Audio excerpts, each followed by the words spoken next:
नमस्कार, बहुत बहुत स्वागत आप सभी का आपके प्रोग्राम कहानी कुर्सी की में। मैं हूं सौरभ शर्मा, आपके साथ स्टूडियो में हर्षवर्धन त्रिपाठी जी, विजय त्रिवेदी जी, राहुल महाजन जी और समीर चौगांवकर जी आ चुके हैं। बहुत स्वागत सर आप सभी का। काफी खबरें आज हमारे पास। आज प्रधानमंत्री ने सबसे लंबे वक्त तक निर्वाचित प्रधानमंत्री रहने का रिकॉर्ड नेहरू जी का तोड़ डाला। उसके अलावा सुष्मिता देव ने राज्यसभा की अपनी सीट छोड़ दी, इस्तीफा दे दिया। मतलब तृणमूल कांग्रेस के में एक और झटका, एक और इस्तीफा हो गया है। राहुल गांधी और अभिषेक बनर्जी की मीटिंग हुई है। कल ममता बनर्जी और सोनिया गांधी की मीटिंग हुई थी। क्या पकड़ा है इसकी बात आपको बताएंगे। और राज्यसभा इलेक्शन में जिस तरीके से कल उम्मीदवारी खारिज हुई कांग्रेस की कैंडिडेट मीनाक्षी नटराजन की मध्य प्रदेश में, उसको लेकर जबरदस्त हंगामा है। और आज इलेक्शन कमीशन से मिलकर अभी कांग्रेस के नेता बाहर निकले हैं, वो क्या बोल रहे हैं वो भी आपको हम दिखाएंगे। लेकिन उससे पहले आज बात करते हैं नरेंद्र मोदी ने जो बड़ा रिकॉर्ड बनाया है उसकी। नरेंद्र मोदी आज भारत के longest serving elected prime minister बन गए। इलेक्टेड शब्द इसमें इंपॉर्टेंट है। प्रधानमंत्री मोदी ने पूर्व प्रधानमंत्री जवाहरलाल नेहरू का रिकॉर्ड तोड़ दिया है। पंडित नेहरू ने चुने हुए प्रधानमंत्री के तौर पर 1952 से गिनती गिनी, 4398 दिन काम किया। 1952 से क्यों? क्योंकि पहला इलेक्शन उन्होंने 1952 में ही फेस किया था, उससे पहले कोई चुनाव देश में नहीं हुआ था। आज नरेंद्र मोदी ने इस रिकॉर्ड की बराबरी कर ली है। आज प्रधानमंत्री मोदी को इस पद पर बने हुए 4399 दिन पूरे हो गए। मोदी सरकार के 12 साल पूरे हो गए। इस मौके पर केंद्रीय कैबिनेट की मीटिंग हुई, उसी की तस्वीरें आपको मैं इस वक्त दिखा रहा हूं। बैठक में प्रधानमंत्री मोदी के लगातार सबसे लंबे वक्त तक निर्वाचित प्रधानमंत्री के कार्यकाल का रिकॉर्ड बनाने पर एक प्रस्ताव पास किया गया। उनका अभिनंदन हुआ, स्टैंडिंग ओवेशन हुआ और प्रस्ताव में सभी मोर्चों पर प्रधानमंत्री मोदी के विजन और सरकार की उपलब्धियों का जिक्र किया गया था। तो एक ये तस्वीर अभी आई, तो इसमें हमने आपको पहले आपको ये दिखा दें। इस पर हम लोग बात अब से थोड़ी देर के बाद करेंगे, क्योंकि एक ये बड़ी अचीवमेंट है और बीजेपी ने आज इसको सेलिब्रेट करने के लिए एक बड़ा आयोजन भी किया हुआ है। बहुत एनडीए के सारे नेता, मुख्यमंत्री, घटक दलों के सब लोग आज दिल्ली के अंदर हैं। भारत मंडपम में थोड़ी देर के बाद एक कार्यक्रम होने वाला है और उस तभी आपने देखा वो स्टैंडिंग ओवेशन की तस्वीरें भी इसमें आ गई थी। और कांग्रेस पार्टी इसको काउंटर कर रही है कि ये निर्वाचित मुख्यमंत्री का रिकॉर्ड, प्रधानमंत्री का रिकॉर्ड क्या होता है। नेहरू जी की गिनती जो है वो 1947 से शुरू हो जाती है। बीजेपी उसको मान नहीं रही है। उन्होंने कहा कि भाई चुनाव लड़के जब बने तब से बात कीजिए। इस पर भी हम लोग आगे बात करेंगे। और दोनों प्रधानमंत्रियों की लेगेसी, सवाल तो लेगेसी का ही है ना, किसकी लेगेसी ज्यादा बड़ी है, इसकी बात भी आगे जाकर के प्रोग्राम में हम लोग करेंगे। सर, तो अब आपकी सबकी अनुमति हो तो मैं फिर अभी की बिल्कुल जो ताजा खबरों पर चल, फिर इस पर हम लोग 1:30 बजे से चर्चा शुरू करेंगे। बात सबसे पहले राज्यसभा चुनाव में मीनाक्षी नटराजन की मध्य प्रदेश में उम्मीदवारी खारिज होने की करते हैं। बीजेपी को प्लेट में सजी सजाई राज्यसभा की एक सीट कांग्रेस पार्टी ने दे दी। अब यह मामला बड़ा बन गया है। अब बीजेपी को राज्यसभा में अपने दम पर बहुमत जल्द हासिल हो जाएगा। ऐसा होता है तो 1988 के बाद, 88 के बाद पहली बार होगा जब किसी राजनीतिक दल को राज्यसभा में मेजॉरिटी हासिल हो जाएगी। मध्य प्रदेश में 3 सीट पर इलेक्शन होना था, 4 कैंडिडेट थे, 3 बीजेपी का और 1 कांग्रेस का। कांग्रेस के पास जरूरी वोट थे, बल्कि जरूरत से ज्यादा थे। लग रहा था कि लड़ाई 2-1 की निपटेगी। लेकिन कांग्रेस की कैंडिडेट मीनाक्षी नटराजन ने नॉमिनेशन में जो हलफनामा दाखिल किया उसमें एक जानकारी नहीं थी। बीजेपी ने उस पॉइंट को पकड़ लिया। चुनाव आयोग में कल ही शिकायत दर्ज कराई गई और कल ही निर्वाचन अधिकारी का फैसला आ गया। कांग्रेस अपना जवाब देने में असमर्थ रही और हुआ यह कि कांग्रेस की उम्मीदवारी कल ही रद्द हो गई। तो बीजेपी का उम्मीदवार निर्विरोध जीत गया। मीनाक्षी नटराजन ने तेलंगाना में अपने ऊपर जो उनको नोटिस आया था अदालत का, उसकी जानकारी हलफनामे में नहीं दी थी। अब कल रात से इसको लेकर के कांग्रेस पार्टी आग बबूला है। एक बार फिर लोकतंत्र देश में मर गया, ऐसा उन्होंने दावा किया। और उसके बाद पहले तो वहां भोपाल में भूख हड़ताल पर बैठे हुए हैं दिग्विजय सिंह और तमाम पार्टी के नेता। और यहां दिल्ली में जो बाकी सीनियर लीडर्स हैं वो कल रात से, पहले तो उन्होंने कल रात को जाके धरना दिया इलेक्शन कमीशन के बाहर। 4 घंटे के बाद उनको इलेक्शन कमीशन से कहीं ये जानकारी आएगी कल सुबह आइए, कल सुबह हम लोग बात कर लेंगे। अब उनको टाइम 12 बजे का मिला था, 12 बजे उनकी मुलाकात हो गई है। हमें जो खबर मिल रही है वो ये कि, बाकी तो अभी ये कांग्रेस के नेता क्या बोल रहे हैं वो आपको दिखाएंगे, कि उनको चुनाव आयोग की तरफ से ये कह दिया गया है कि फॉर्म 26 में अगर कोई कमी है, कोई खामी है तो उसको नजरअंदाज नहीं किया जा सकता। मतलब चुनाव आयोग ने शायद अपने हाथ खड़े कर दिए हैं कि रिटर्निंग अफसर का फैसला बरकरार रहेगा। कांग्रेस इसको भी वोट चोरी कह रही है। वो कह रही है कि मीनाक्षी नटराजन को कोर्ट का नोटिस जरूर मिला था, लेकिन उनके खिलाफ कोई एफआईआर नहीं है, इसीलिए इसकी जानकारी हलफनामे में देना जरूरी नहीं था। सुनिए कांग्रेस के नेता क्या बोल रहे हैं। आधार पर मिस मीनाक्षी नटराजन को आरओ ने निरस्त कर दिया उनके नॉमिनेशन पेपर को। वो आधार था ये गलतफहमी कि कोई क्रिमिनल केस जो इनके विरुद्ध पेंडिंग है उसका इन्होंने खुलासा अपने फॉर्म में नहीं किया। मजे की बात यह है कि कोई भी क्रिमिनल केस ऐसा नहीं है जो कानून में एग्जिस्ट करता है, स्थित है, जिसका वो खुलासा कर सकती थी। कोई नहीं है। एक नोटिस आया है कोर्ट से कि आप आइए और बताइए कि हम कॉग्निजेंस इस केस का लें कि नहीं लें।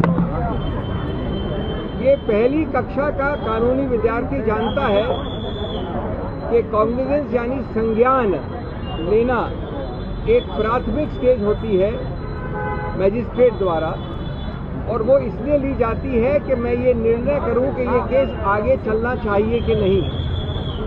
बिना कॉग्निजेंस के कोई भी क्रिमिनल केस जन्मता ही नहीं है, क्रिएट ही नहीं होता है।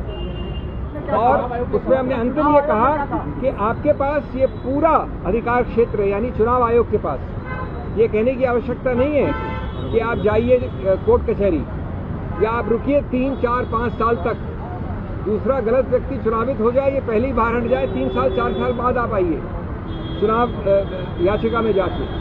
आपके पास यानी चुनाव आयोग के पास ये पूर्ण रूपेण अधिकार क्षेत्र है कि आप आरओ जो आपका एक एक्सटेंशन है उसके निर्णय को रिवर्स कर दें। तो अब इनकी बातों से ही लग रहा है कि आरओ का फैसला रिटर्न वापस नहीं हुआ, इलेक्शन कमीशन ने इनकार कर दिया, मतलब उनकी उम्मीदवारी मीनाक्षी नटराजन की खारिज मानी जाएगी। और हमें जो पता चल रहा है वो ये कि कांग्रेस पार्टी इस लड़ाई को अभी बहुत दूर तक ले जाने की तैयारी में, वो इसको यूं ही छोड़ देना नहीं चाहती। उनको लगता है कि इसको अगर सुप्रीम कोर्ट में भी चैलेंज करना पड़े तो वो भी किया जाएगा, और वो लोग जाएंगे ही, सारे जाने माने वकील उनकी पार्टी में खुद ही हैं। लेकिन अब ये पूरा मामला था क्या, समीर जी एक बार आपको बता देंगे?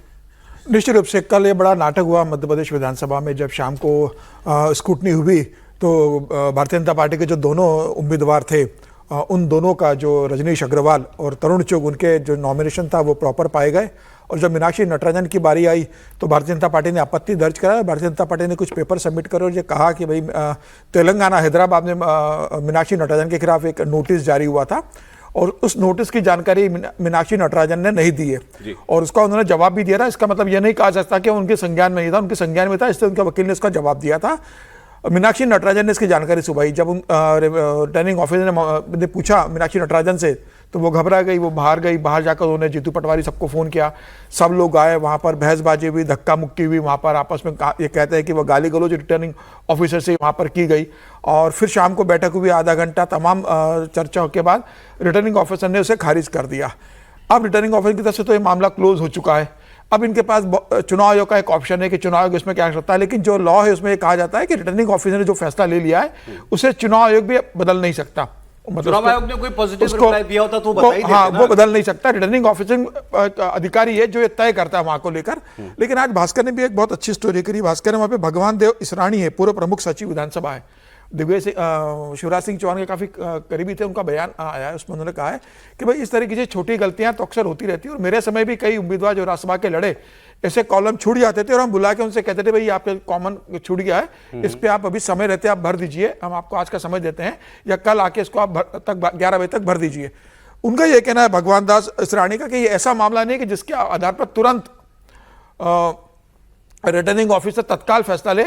वो चाहता तो कल 11 बजे तक का समय दे सकता था कि आप 11 बजे तक आकर इसमें अपनी जानकारी जो है ठीक है, ये तो एक बात होगी, बट टेक्निकली वो फॉर्म एफिडेविट इनकम्प्लीट माना जाएगा। वो इनकम्प्लीट माना जाएगा, टेक्निकली इनकम्प्लीट है। ठीक है सर, आप कांग्रेस की शिकायत क्या इसमें जायज है कि एफआईआर नहीं है? अब ये बहुत कानूनी टेक्निकल मामला है। तो सर मैं इतना उसको नहीं समझता कि टेक्निकल मामला एफआईआर है कि नहीं है, लेकिन मैं इतना समझता हूँ कि जो आरओज हैं, वैसे एक चीज़ और बताता हूँ आपको, इसके जुड़ी है कि नहीं जुड़ी है। आज मैंने 2 फोटोज़ देखी हैं।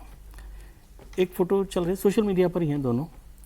एक फ़ोटो जिसमें भारतीय जनता पार्टी के बड़े नेता कैलाश विजयवर्गीय और दिग्विजय सिंह कांग्रेस के वरिष्ठ नेता, वो बड़े मुस्कुराते हुए गले मिल रहे हैं। फोटो लगी है, मेरे को ऐसा पता नहीं। और दूसरा एक वीडियो है सोशल मीडिया पे जिसमें सुष्मिता देव हिमंता बिस्वा शर्मा जी के साथ मुलाकात की हुई है। ये ऐसे मेरे को 2 मीडिया की खबर दिखी, वो मैंने आपको बताई। इसका रेफरेंस नहीं है कोई, ऐसे देखा मैंने तो उसमें था। अब बात है कि मैं इलेक्टोरल जो रूल्स रेगुलेशंस है उसमें देख रहा था, तो उसमें ये बात लिखी हुई है कि रिटर्निंग ऑफिसर को न्यूट्रल रहना चाहिए और उसका काम नहीं है सपोर्ट करना, लेकिन उसका काम है कि वो जब एग्जामिन कर रहा है इसको पेपर को, तो वो पॉइंट आउट करके कैंडिडेट को बताए कि भाई this is the problem here. ना, वो उसको दुरुस्त करवा सकता है। वो दुरुस्त उसको करवा सकता है। Do you have anything to support this और समथिंग लाइक दैट? जो काम हुआ झारखंड में भी हुआ है, लेकिन झारखंड में कैंडिडेट थे बीजेपी के सपोर्ट वाले परिमल नथवानी, और यहाँ पर है मीनाक्षी नटराजन। दोनों जगह एक ही तरह का मामला है। उनको आज सुबह 11 बजे तक टाइम दिया गया उसका जवाब लीगल देने का। नहीं जा रहा, मुझे नहीं पता कि वो एफआईआर का क्या हुआ, नहीं होना, क्या हो रहा, वो नहीं हो रहा। लेकिन जो काम झारखंड के रिटर्निंग ऑफिसर करते हैं कैंडिडेट के साथ, ठीक है, वही काम वहां पर अब इन मध्य दोनों प्रदेश केसेस में की कर तुलना सकते हो सकती है क्या, इस पर भी बात करेंगे। लेकिन आपको एक बयान सुनाता हूं। अभी जैसे अब जो अभी कह रहे थे ना, 2 बातें याद आई। तो पहली वाली बात पे आपकी दिग्विजय सिंह और कैलाश विजयवर्गीय की मुलाकात। कैलाश विजयवर्गीय जी बीजेपी के सीनियर लीडर हैं वहां मध्य प्रदेश में। वो वहां सब विधानसभा में उस वक्त थे जब ये सब हंगामा वहां हो रहा था। और उसके बाद उन्होंने मीडिया से बात करते हुए ये कहा कि भाई ये बताइए, ये मामला कहाँ का? तेलंगाना का। तेलंगाना में किसकी सरकार? कांग्रेस की सरकार, नेता कांग्रेस का। हमारे पास ये कागज आया कहां से कि इनको कोई कोर्ट का नोटिस है? तो जाहिर है हमको किसी कांग्रेस के नेता ने दिया, ये वहीं से आया है। और मंत्री ने किसी ने दिया है तेलंगाना का। नहीं सुनो, तो ये तो तेलंगाना के बीजेपी प्रदेश अध्यक्ष ने कल फोन किया राहुल कोठारी को। राहुल कोठारी को पेपर आया, वो पेपर राहुल कोठारी लेकर प्रदेश अध्यक्ष के साथ गए। इंफॉर्मेशन दे रहे हैं। मैं कह रहा हूं वो जो वो बता रहे हैं, वो कह रहे हैं कि भाई जिन्होंने दिया उनके पास भी तो कहीं से आया होगा। बीजेपी के प्रदेश अध्यक्ष को भी तो हो सकता है किसी ने प्रोवाइड किया हो। वो कह रहे हैं ये हमें कांग्रेस के नेता ने दिया। और आज मैं इनके एक और मंत्री विश्वास सारंग जी को सुन रहा था, उन्होंने कहा कि ये अपने विधायकों को ले जा रहे थे हैदराबाद। वो तो प्लेन टेक ऑफ ही नहीं हो पाया था, तब तक उम्मीदवारी रद्द हो गई रिजॉर्ट के लिए। उन्होंने कहा कि ये चुनाव हारते अगर होता तो, क्योंकि हम इनके अपने कम से कम 30 एमएलए जो थे वो क्रॉस वोट करते, उसकी शर्मिंदगी से बचने के लिए इन्होंने हमको एक कागज दे दिया, लो जी ये लगा दो, उम्मीदवारी खारिज करो, किस्सा खत्म। आप पहले कैलाश विजयवर्गीय को सुनिए। जिसमें इनका एफिडेविट कोर्ट में गया, यहाँ पर भी गलत जानकारी दी उन्होंने, और इसलिए न्याय की जीत हुई है। चुनाव नहीं हुए तो भी हमारे भाई लोकसभा सदस्य, राज्यसभा के सदस्य बने, और चुनाव होते तो भी बनते, इसलिए कि कांग्रेस के अंदर हमें जो कागज मिले वो किसने दिए? कहाँ से आए हमारे? तेलंगाना से। कहाँ से आए भाई? और इसलिए कांग्रेस की क्या स्थिति आप समझ सकते हैं। मतलब हमारे पास तेलंगाना का कागज आ रहा है, तेलंगाना में सरकार इनकी है, तो आप समझ सकते हैं आपकी हमें कांग्रेस के ही लोगों ने जानकारी दी होगी, हमारे पास तो कोई जानकारी थी नहीं। दिया हो नहीं दिया हो, बोलना तो बनता है बीजेपी का कि भाई हमको तो वहीं से आएगा, कागज आएगा। तो अच्छा, ये चर्चा चली रही थी कि जितने सीनियर लोग हैं और मध्य प्रदेश का भी कांग्रेस का बड़ा खेमा, वो खुश नहीं है मीनाक्षी नटराजन को भेजे जाने से दोबारा यहाँ राज्यसभा से। जी त्रिपाठी जी, कहाँ से आया कागज? देखिए, सबसे पहले तो ये कि हम लोग मतलब उसमें अब मैं कहूँगा भाई उस दिन मैं गड़बड़ था। राहुल जी की खुशी में सोचा था थोड़ी दिन चले, तो मैं गड़बड़ था। वो उस वक्त मैं कह रहा था कि बड़ा अच्छा काम कर रहे हैं, सब जगह देखिए निर्णय ले रहे हैं। अब यहाँ उनकी सबसे प्रिय नेत्री हैं, और अगर हम देखें कि 2008 से अलग अलग समय पर राहुल गांधी को जो पार्टी में चीज़ें ठीक करने का दायित्व मिला, तो उसमें एक मीनाक्षी नटराजन को NSUI से, यूथ कांग्रेस से और कांग्रेस तक बढ़ाना, उसमें एक जिसको कह सकते हैं बहुत कॉन्फिडेंट जो कहते हैं ना, बहुत बढ़िया वाला एक अपना लेफ्टिनेंट है, उसका कागज नहीं ठीक भरा गया। फिर जो विजय जी कह रहे हैं, थोड़ा उसको ठीक संदर्भ में देखना चाहिए। आरओ का काम गड़बड़ियां ठीक कराना है, दुरुस्त बात है। जैसे मान लीजिए कि परिमल नाथवानी परिमल लिख दें, हालांकि वो तो कुछ भी लिखें। मैं तो कल भी कह रहा था, फिर से कह रहा हूं कि अगर उनका कुछ गड़बड़ा है तो फिर तो लक्ष्मी जी पे मेरा भरोसा ही उठ जाएगा। लेकिन ठीक है, वो कुछ भी लिखे, वो नाम का है तो करेक्शन हो सकता है। लेकिन आरओ को कैसे पता होगा कि आपके पास कोई गड़बड़ी है? यानी पहले दो केसेस की तुलना नहीं हो सकती आप कह रहे हैं? नहीं है ही नहीं, मैंने इसे समझा रहा हूं। जैसे मान लीजिए मैं पता होगा, मैं कंप्लेंट बीजेपी ने उसमें की है ना सर, मैं बता रहा हूं, इसीलिए तो आप तो जानते हैं, अभी आप भी मान जाएंगे उसको। जब आप कहेंगे कि मैं जा रहा हूं नामांकन करने, तो मेरा नाम हर्षवर्धन त्रिपाठी, पिता का नाम ये, एड्रेस ये, मैंने ये संपत्ति वो संपत्ति, जो सब कुछ दिया, जो मेरे रिकॉर्ड में है वो दिख गया। अब वहीं पर विजय जी गए और विजय जी के खिलाफ कोई मामला है, वो मामला उन्होंने नहीं बताया। विजय जी के साथ जो लोग गए थे, वो कराने गए थे, उन्होंने भी नहीं बताया। अब आरओ को तो नहीं बताया, आरओ ने एक्सेप्ट कर लिया, उसको स्वीकार किया। उस वक्त तो फिर क्या हुआ? नहीं, फिर तेलंगाना से बाकायदा वो कागज भारतीय जनता पार्टी को दिया गया। भारतीय जनता पार्टी की तरफ से उनके प्रदेश महामंत्री ने अपने पैड पर लिखकर अधिकृत कहा कि ये खारिज किया जाए। अब मामला आरए को करेक्शन से आगे चला गया। ये दोनों का अंतर समझिए आप। जब तक शिकायत नहीं है तब तक आरओ के पास अधिकार है। जब ये आ गया कि फलाना चीज छिपाई गई तो अब वो आरओ वो काम नहीं कर सकता है। तो आरओ को दिखा तो उसने चेक किया तो बिल्कुल। तो कांग्रेस ने क्या कहा? कांग्रेस ने कहा कि भाई ये कोई क्रिमिनल मामला नहीं है, तो उसकी बाकायदा उसका भी जवाब दिया। और रिटर्निंग ऑफिसर ने जो नियम कानून है उसके हवाले से बताया कि इनकी उम्मीदवारी इस वजह से खारिज की जाती है। दोनों में बहुत अंतर है। नहीं, अब इसको मैं बताऊं। राहुल जी में आगे। हाँ, राहुल जी नहीं, पहले राहुल जी को बोलेंगे। राहुल भी आरोप कर ले। मैं इस बारे में हर्षवर्धन जी से सहमत हूं कि उसमें ऐसा नहीं है कि कांग्रेस को बात करने का समय नहीं दिया गया या उनकी बात सुनी नहीं गई। अब बात ये आती है कि क्या वो चीज छुपाई गई? भाई कांग्रेस का आर्गुमेंट तो पूरा ये था ना, इसमें एफआईआर नहीं है, ये मामला नहीं बनता है, इसमें कोई कॉलम नहीं है जिसमें इसको लिखा जाए। भाई मीनाक्षी नटराजन ने उसमें कोर्ट में बकायदा जवाब सबमिट किया कोर्ट अपने लॉयर के जरिए, तो मामला उनको पूरा पता था। ऐसे में उस मामले को लिखा जाना चाहिए था कि नहीं लिखा जाना चाहिए था, यही रिटर्निंग ऑफिसर को तय करना है ना। तो रिटर्निंग ऑफिसर ने ये तय किया कि उसको लिखा जाना चाहिए था, आपने छुपाया, उसने उसके हिसाब से जो है फैसला किया है। अब हम ये कह दें कि रिटर्निंग ऑफिसर जो है वो कांग्रेस की तरफ झुक जाए और कहे कि भाई इनको समय दिया जाना चाहिए करेक्शन के लिए, क्यों? फिर न्यूट्रलिटी का क्या मामला रहा? तो ये माना जाएगा ना कि वो न्यूट्रल नहीं है, वो चाहता है कि उसका नॉमिनेशन जो है उन्होंने छुपाया तब भी उसको करवाया जाए। तो ये बात उससे आगे चली जाती है कि अगर आपने जानते बूझते केस में छुपाया है। मैं बताता हूं, आरओ ने 3 पॉइंट, रिटर्निंग अफसर ने 3 पॉइंट कहे इनकी उम्मीदवारी खारिज करते हुए। उन्होंने पहला ये कहा कि ये सिद्ध पाया जाता है कि इन्होंने इस केस का उल्लेख नहीं किया, पहली बात। दूसरा उन्होंने कहा कि ये भी सिद्ध पाया जाता है कि आपने इसका जवाब दिया था। और तीसरा उन्होंने कहा कि दूसरा पॉइंट ये कि ये कोर्ट में मामला है, ये सिद्ध हुआ। और तीसरा ये कि आपने इसका जवाब दिया था, ये सिद्ध हुआ। तो जानकारी में होकर के आपने हमको नहीं बताया। नहीं, ये तो फैक्ट ही है। मैं तो कह ही रहा हूं, मैं दूसरी बात कह रहा हूं कि आप इसको समझते हैं इलेक्शन प्रोसेस का जो एक दिन मिलता है जिसमें पेपर्स को चेक किया जाता है, उसका मतलब क्या हो? उसका मतलब केवल रिजेक्ट करना नहीं है ना, ये आप समझ रहे हैं।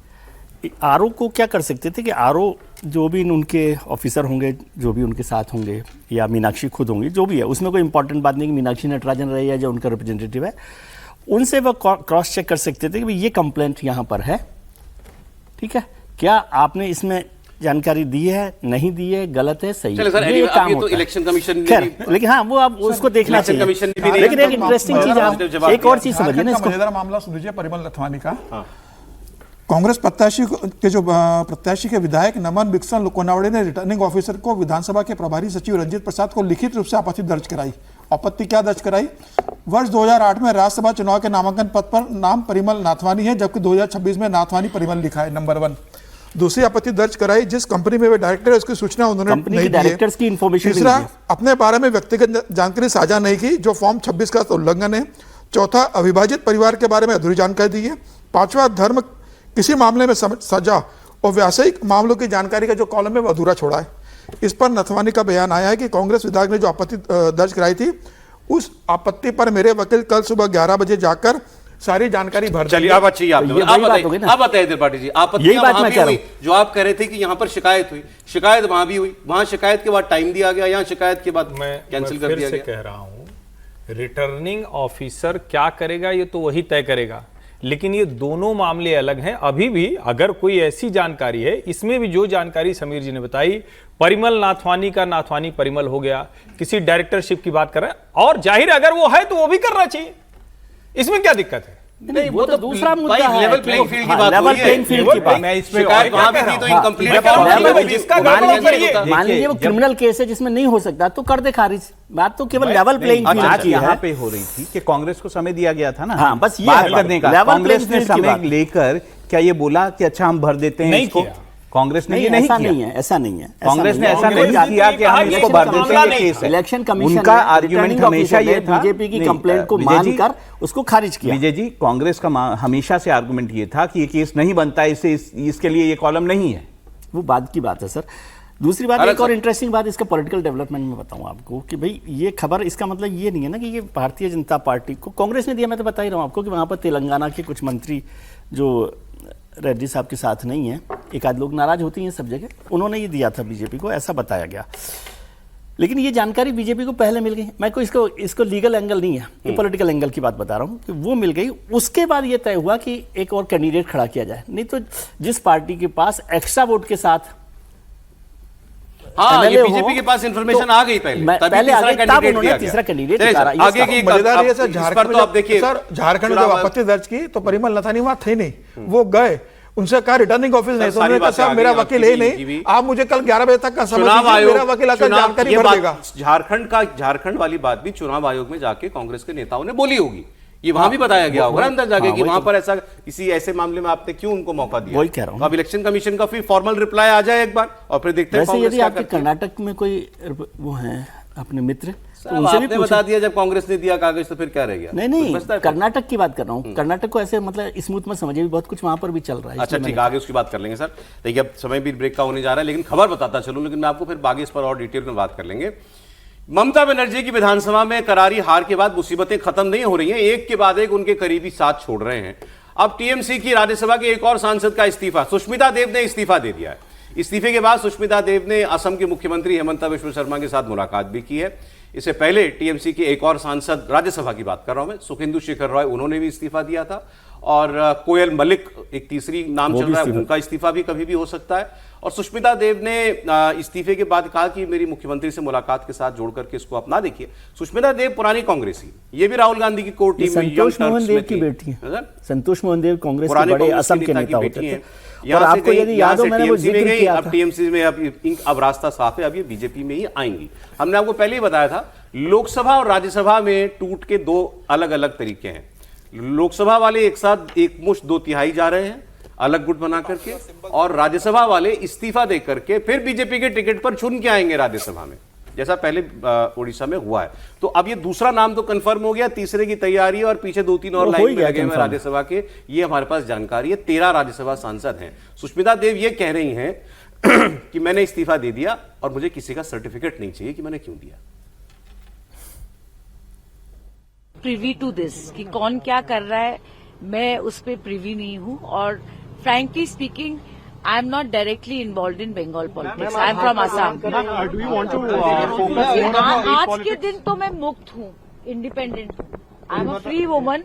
एंड हेमंतदा के साथ मेरा बहुत पुराने दिन से हमने कांग्रेस में भी एक साथ काम किया, so I give a courtesy visit. आप भाजपा में शामिल होंगी मतलब आने वाले समय में? मेरे को 2-3 दिन फारिग रहने दो।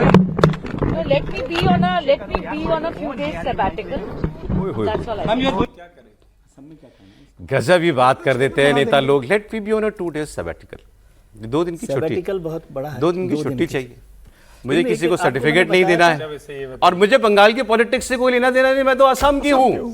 गजब ही बात है, मतलब लॉजिक। एक लिंक मैंने उस दिन बताया था जब तृणमूल कांग्रेस ने क्या नाम है, ममता बनर्जी जिस दिन वहां पर कांग्रेस के अधिवेशन के बाहर आउटडोर इंडोर मैंने जो इंसिडेंट बताया था, जी। उस दिन भी संतोष मोहन देव उनके खिलाफ सीताराम केसरी के साथ खड़े हुए थे। सर एक बात connect मैं आपको तो कैसे- इस पर आगे करेंगे। मैं ममता जी की सफाई में या कांग्रेस पार्टी की सफाई में कुछ नहीं कह रहा हूं, इन नेताओं की कमिटमेंट क्या है भाई, क्या कमिटमेंट लेकर के ये लोग ये राजनीति political में आते commitment हैं। है। ये कल को बीजेपी में भी चले जाएंगे तो क्या बीजेपी के सगे हो जाएंगे? नहीं, लेकिन जो नेता आज कह रहे हैं कि हमारा तो लेना देना ही नहीं बंगाल से। 2 दिन की वो छुट्टी उट्टी कुछ बात कर रही थी ना, इसके पहले कब उन पर चर्चा की तो छुट्टी पे थी ना वो, इतने समय से इतने समय से वो छुट्टी पर ही थी। ये तो ठीक है, आज आपने उन्हें टीवी पर दिखा दिया था, आज वो कहने के लिए हो गया कि हम छुट्टी पर जाएंगे, तो ये अवसर मिल गया, वरना उनको कौन पूछ रहा था। और सुष्मिता देव जब कांग्रेस से तृणमूल गई थी तब भी उनका कुछ आधार नहीं पता था क्यों वो चली गई थी, तब सवाल खड़े हो रहे थे। अब तृणमूल कांग्रेस से वो इधर चली आई। कुल मिला के मसला क्या है कि अपनी राज्यसभा की सीट बची रहे, राजनीति चलती रहे। पॉलिटिकल और ये भी जरा सोचने की बात है कि क्या ऐसे वाले नेता किसी पार्टी में कोई वैल्यू एडिशन करते हैं? अपना वर्कर क्यों नहीं दिखता, अपना कैडर क्यों नहीं दिखता? सुष्मिता सेन सर, को एक ब्रेक राज्यसभा के- पार्टी नहीं भेज रही है सर। उन्होंने जिस तरह से बयान दिया है ना कि मेरा बंगाल से क्या, मैं तो आसाम से हूँ, तो अगर जाएगी तो बंगाल से ही जाएगी। उन्होंने बयान दिया है वो आसाम की राजनीति करेगी, आसाम में उन्हें कोई संगठन राज्यसभा दिया नहीं जाएगा, जाएंगी। किसी नहीं, राज्यसभा सुष्मिता सेन नहीं जाने वाली है। नहीं, अच्छा होगा ये। मुख्यमंत्री से मुलाकात यूं ही हो रही है। नहीं, अब उनको असम में कोई बोर्ड का चेयरमैन बना दिया जाएगा ना, कोई चलें आगे बात दे करेंगे दिया सर, जाएगा। लेकिन बीजेपी ऐसे एक राज्यसभा की सीट गवाएगी क्या, ये भी तो सोचिए। नहीं तो बीजेपी अपने आदमी को भेजेगी ना सर, किसी को। ये वो ठीक है, नहीं, वो भेजे तो अच्छा है। और सुष्मिता जी ने उसने बीजेपी के इस्तीफा लिए दे दिया, सीट खाली हो गई। तो सुष्मिता देव बीजेपी के लिए राज्यसभा छोड़ रही है। तो उसको कुछ असम में मिल रहा होगा ना सर, बड़ी पोस्ट मिल रही चलिए होगी तो ना, ठीक है, उसके लेकिन लिए। जोड़ के तो बंगाल से ही देखा जाएगा। टीएमसी की सांसद का इस्तीफा हो गया, सुष्मिता देव जी का, वो राज्यसभा की हैं, तो ये राज्यसभा का दूसरा इस्तीफा उनका हो गया 13 सीटों में से, और तीसरे नाम की चर्चा चली रही थी कोयल जी की। अब मैं आपको एक ऐसी जानकारी दूंगा, फिर आप लोग जो है फिर देखिए भरोसा नहीं करते आप लोग, लेकिन अभी पक्की खबर नहीं दे रहा हूं, लेकिन चर्चा है, चर्चा ही तो जाके खबर बनती है, और चर्चा जहां से शुरू होती है तो उसके पीछे कोई वजह होती है। आपकी स्टाइल अलग है, आप खबरों को चर्चा की तरह से बोलते हैं। देखिए सर, चर्चा ये है कि शायरी घोष जी का भी नाम चल रहा है, लोकसभा सांसद टीएमसी की, जो 20-22 नाम बताए जा रहे हैं। वैसे आपको बता दूं, स्पीकर साहब आज दिल्ली आ जाएंगे, वो चंडीगढ़ में थे 2 दिन के कार्यक्रम के लिए, तो आज देखते हैं वो क्या उनकी चिट्ठी पहुंचती है 4 टीएमसी बजे के बागी सांसदों की। लेकिन शायरी घोष का नाम भी चल रहा है, शायरी घोष के नाम की चर्चा है, उनसे संपर्क करने की कोशिश हमारे रिपोर्टर लगातार कर रहे हैं। बंगाल में ओंकार सरकार, उनका फोन स्विच ऑफ है और वो दिल्ली में है, ये जानकारी भी हमारे पास है कि वो दिल्ली में है, तो शायरी घोष भी पलटेंगे। अब आप ये एक चीज इंपॉर्टेंट इसमें बताना है कि ये जब हुआ डेबेकल सारा और सब टूट फूट हुए, विधायक चले गए, सांसदों की चर्चाएं होने लगी, उस वक्त ममता बनर्जी ने अपनी पार्टी के सारे स्ट्रक्चर जो था उस सबको खत्म कर दिया, सारी समितियां, सारे पद सब हटा दिए। उसको फिर दोबारा नए सिरे से उन्होंने अपॉइंटमेंट की, अभिषेक बनर्जी को बनाया जनरल सेक्रेटरी, उनके साथ 2 सहायक जनरल सेक्रेटरी लगाए, और शायनी घोष को भी दूसरे रिस्ट्रक्चरिंग में जो है पद मिला था, जगह दी, युवा मोर्चे की अध्यक्ष बनी, महिला हाँ। अब मतलब तब तक ममता जी इनको अपना मान के चल रही थी कि जो गया वो गया, ये तो मेरे साथ है। अब इनका भी नाम चल रहा है। अब शायनी जी इसको, मैं इसलिए मैं चर्चा कह के कह रहा हूं, तो शायनी जी अगर इसको खबर को नकारना चाहें तो बिल्कुल नकार सकती हैं, वो कह सकती हैं, वो एक्स पे पोस्ट कर सकती हैं कि भाई ये खबर गलत है और मेरा ऐसा कोई इरादा नहीं है पार्टी छोड़ने का। अभी तक चर्चा तो चल रही है कि इनका भी नाम है। जी त्रिपाठी जी, आप हैरान हो रहे थे थोड़ा। नहीं हैरान क्या, मतलब वैसे तो हैरानी की कोई वजह होती नहीं, आजकल तो पता नहीं कौन कौन कहाँ से चला जाता है, लेकिन सायोनी को तो मतलब ममता बनर्जी के बाद इस चुनाव में सबसे ज़्यादा चमकता हुआ चेहरा कहा जा रहा था। एक वर्ग तो ये कहानियां लिख रहा था सोशल मीडिया पर कि देखिए 30, 32, 33 साल की लड़की, क्या उसकी रेंज है, क्या भाषाएं बोलती है, क्या गाना गाती है, कनेक्ट कितना बढ़िया करती है, देखिए ये कहाँ जाएगी ममता बनर्जी के बाद, इधर आने वाली है लीडरशिप। और वो भी मतलब अगर ये चर्चा सच हो गई तो फिर तो सचमुच हम यही कहेंगे कि ममता जी किस दिन आएंगी, या किसी दिन क्या प्रियंका जी अचानक आ जाएंगी। नहीं, प्रियंका जी फोन करें, उनके अभिषेक जी आ जाएंगे। I am feeling suffocated. Saini के करीबी लोगों का ये कहना है कि वो अब ये अपने करीबी लोगों को कह रही कि she doesn't see any future in TMC, और उनका ये भी कहना है, अब ग्रीवियांस जो उसके लिए बहाना बनाया जा रहा है वो ये है कि जब मेरे ऊपर कैंपेन के दौरान जो है अटैक किया जा रहा था तो कोई भी पार्टी का जो आदमी है, नेता है, मेरे साथ खड़ा नहीं। अरे साहब, कहने वाले लोग तो ये कहते हैं कि ममता जी की हार में 20-50 सीटें कम करने में इनका योगदान है, जो इन्होंने वो गाना गा दिया था, हाँ मेरा दिल मदीना, बहुत वायरल हो गया, वो बहुत चल गया, उसको अपीसमेंट के तौर पर देखा गया। तब से वो बीजेपी के संपर्क में थी, ये तो मैं नहीं कह सकता सर, लेकिन आपने कहा कि बीजेपी को हराने में आ जाएगा। देखिए फिर मैं कह रहा हूं, स्पीकर को चिट्ठी चली जाए पहले, तो हम मानेंगे कि भाई 20 टूट रहे हैं, वो 20 के 22 मुझे बताए जा रहे हैं। मतलब मुझे क्या मतलब, जानकारियां हैं, सब लोग बता रहे हैं, हमारे पॉलिटिकल एडिटर देवेंद्र पराशर वो लगातार बात बताते रहते हैं, वो कह रहे हैं कि 22 तक मान के चल सकते हैं आप, और अगर इनका नाम आ गया तो ये 23 हो जाएगा। कुल हैं कितने? 28 ही तो है लोकसभा में ममता जी के। ये जल्दी क्यों कर रहे हैं? 23 के नाम चलने लगे। नहीं, मैं ये कह रहा हूँ लेटर देने में जल्दी क्यों कर रहे हैं, एक आध दिन रुक जाए। मैं कह रहा हूँ सारी गड़बड़ी अगर अभिषेक जी की वजह से हो रही है तो आदरणीय ममता जी भी तो इधर आ सकती हैं, वो तो अटल जी की सरकार में रही है उनका। एनीवे ये जब कंफर्म हो जाएगी खबर तब इसकी बात करेंगे, अभी फिलहाल ये चौंकाने वाला है, और ये भी बताता है कि पार्टियां किस तरह के लोगों को आगे बढ़ाती हैं। भाई इन्होंने जोड़ी दिया ना, चमकते चेहरे होते हैं। राहुल जी ने अपनी जानकारी बता दी ना कि वो है डिस्ग्रंटल्ड। अभी हर्षवर्धन जी कह रहे थे कि ममता जी अटल जी की सरकार में थी, तो अटल जी दोबारा लेना अगर होते तो दोबारा नहीं लेना चाहते। चलिए खैर, मैंने हैरानी वाले शब्द को आप खत्म कर दें। हैरानी कुछ भी नहीं होनी चाहिए। अरे सर, आप ही चाह रहे हैं हम लोग सामान्य व्यवहार भी न करें, आप तो नेता की तरह हमसे व्यवहार कराना नहीं, चाह रहे हैं। नेताओं के व्यवहार सर, पर हैरानी मत नहीं, करिए, लेकिन ये हम क्या? लोग कैसे, हम लोग तो सामान्य हैं तो चौंकेंगे भी, हैरान भी होंगे। इस तरह की चीजें दिखेंगी तो लगेगा अरे ये क्या हो गया। कल्पना नहीं कर सकते। अगली खबर सर, अगली खबर। अभी मैं आपको एक और हैरानी की बात बताऊंगा थोड़ी देर में। अभी आगे आप देखिए, आज मुलाकातों की बात भी होगी ना। हाँ, हैरानी का दिन है। हाँ, आज हैरानी का दिन है। कल ममता बनर्जी और सोनिया गांधी की मुलाकात हुई तो ये बात चल पड़ी भाई कि कांग्रेस ने कहा है ममता जी अब आप घर वापस आ जाइए, विलय कर लीजिए अपनी पार्टी का। हालांकि हमारी रिपोर्टर जो हैं सहयोगी हमारी विजय लक्ष्मी कांग्रेस कवर करती हैं, उनका कहना है कि ऐसी कोई बात नहीं हुई है और ये इंडिया गठबंधन और बीजेपी के खिलाफ रणनीति बनाने तक सीमित है ये मुलाकातें। लेकिन कल तक जब केवल सोनिया जी और ममता जी की बात हुई थी तो लोग ये कह रहे थे कि भाई अगर यहाँ राहुल गांधी भी होते तो हम मानते कि कोई बहुत गूढ़ बात हो रही होगी या किसी ऐसे मुद्दे पर इस पर फैसला लेना है।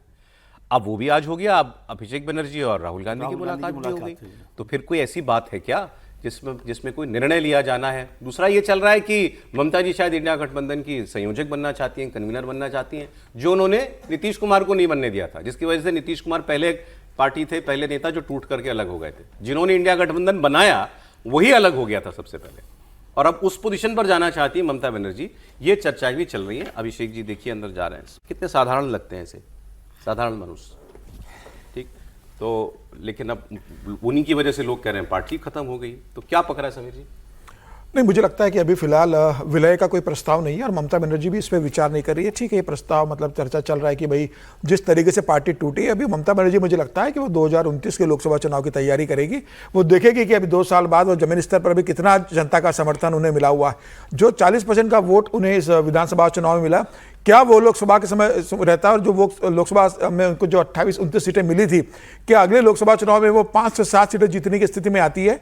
मुझे लग रहा है कि वो लोकसभा चुनाव तक अपने जमीनी स्तर पर संगठन को तैयार करेगी, बंगाल का दौरा करेगी, इंडिया गठबंधन को साथ लेकर चलेगी, दिल्ली में अपने लिए कोई स्पेस ढूंढेगी और बंगाल में अपने आप को खड़ा करने की कोशिश करेगी। लोकसभा का चुनाव परिणाम तय करेगा कि ममता बनर्जी का भविष्य आने वाले समय में क्या होता है। और अभी मुझे लगता है कि कोई इसी विलय की चर्चा नहीं। और ममता बनर्जी भी जानती है कि कांग्रेस कोई बंगाल के अंदर, ममता बनर्जी बंगाल की राजनीति की, बंगाल में कोई कांग्रेस इतनी बड़ी ताकत नहीं है कि जिसका 1 MLA 2 MLA हो, 1-2 सांसद हो, उसमें विलय करके कोई बहुत बड़ा, मुझे नहीं लगता कि इसमें कोई सच्चाई है। ब्लॉक में कुछ वो पोजीशन किसी ने सस्ता, हाँ, इंडिया ब्लॉक में चाह रही है और भविष्य में मोदी से कैसे सामना करना है, कैसे भारतीय मतलब उनको बंगाल में खड़े होने में कांग्रेस क्या मदद कर सकती है, इस तरह की चर्चा बयान सुना देता हूं आपको। सौरभ जी, ये बात बिल्कुल दुरुस्त है और हो सकता है कि ऐसी चर्चा भी नहीं हो, लेकिन सबसे व्यवहारिक और सबसे इफेक्टिव यही है।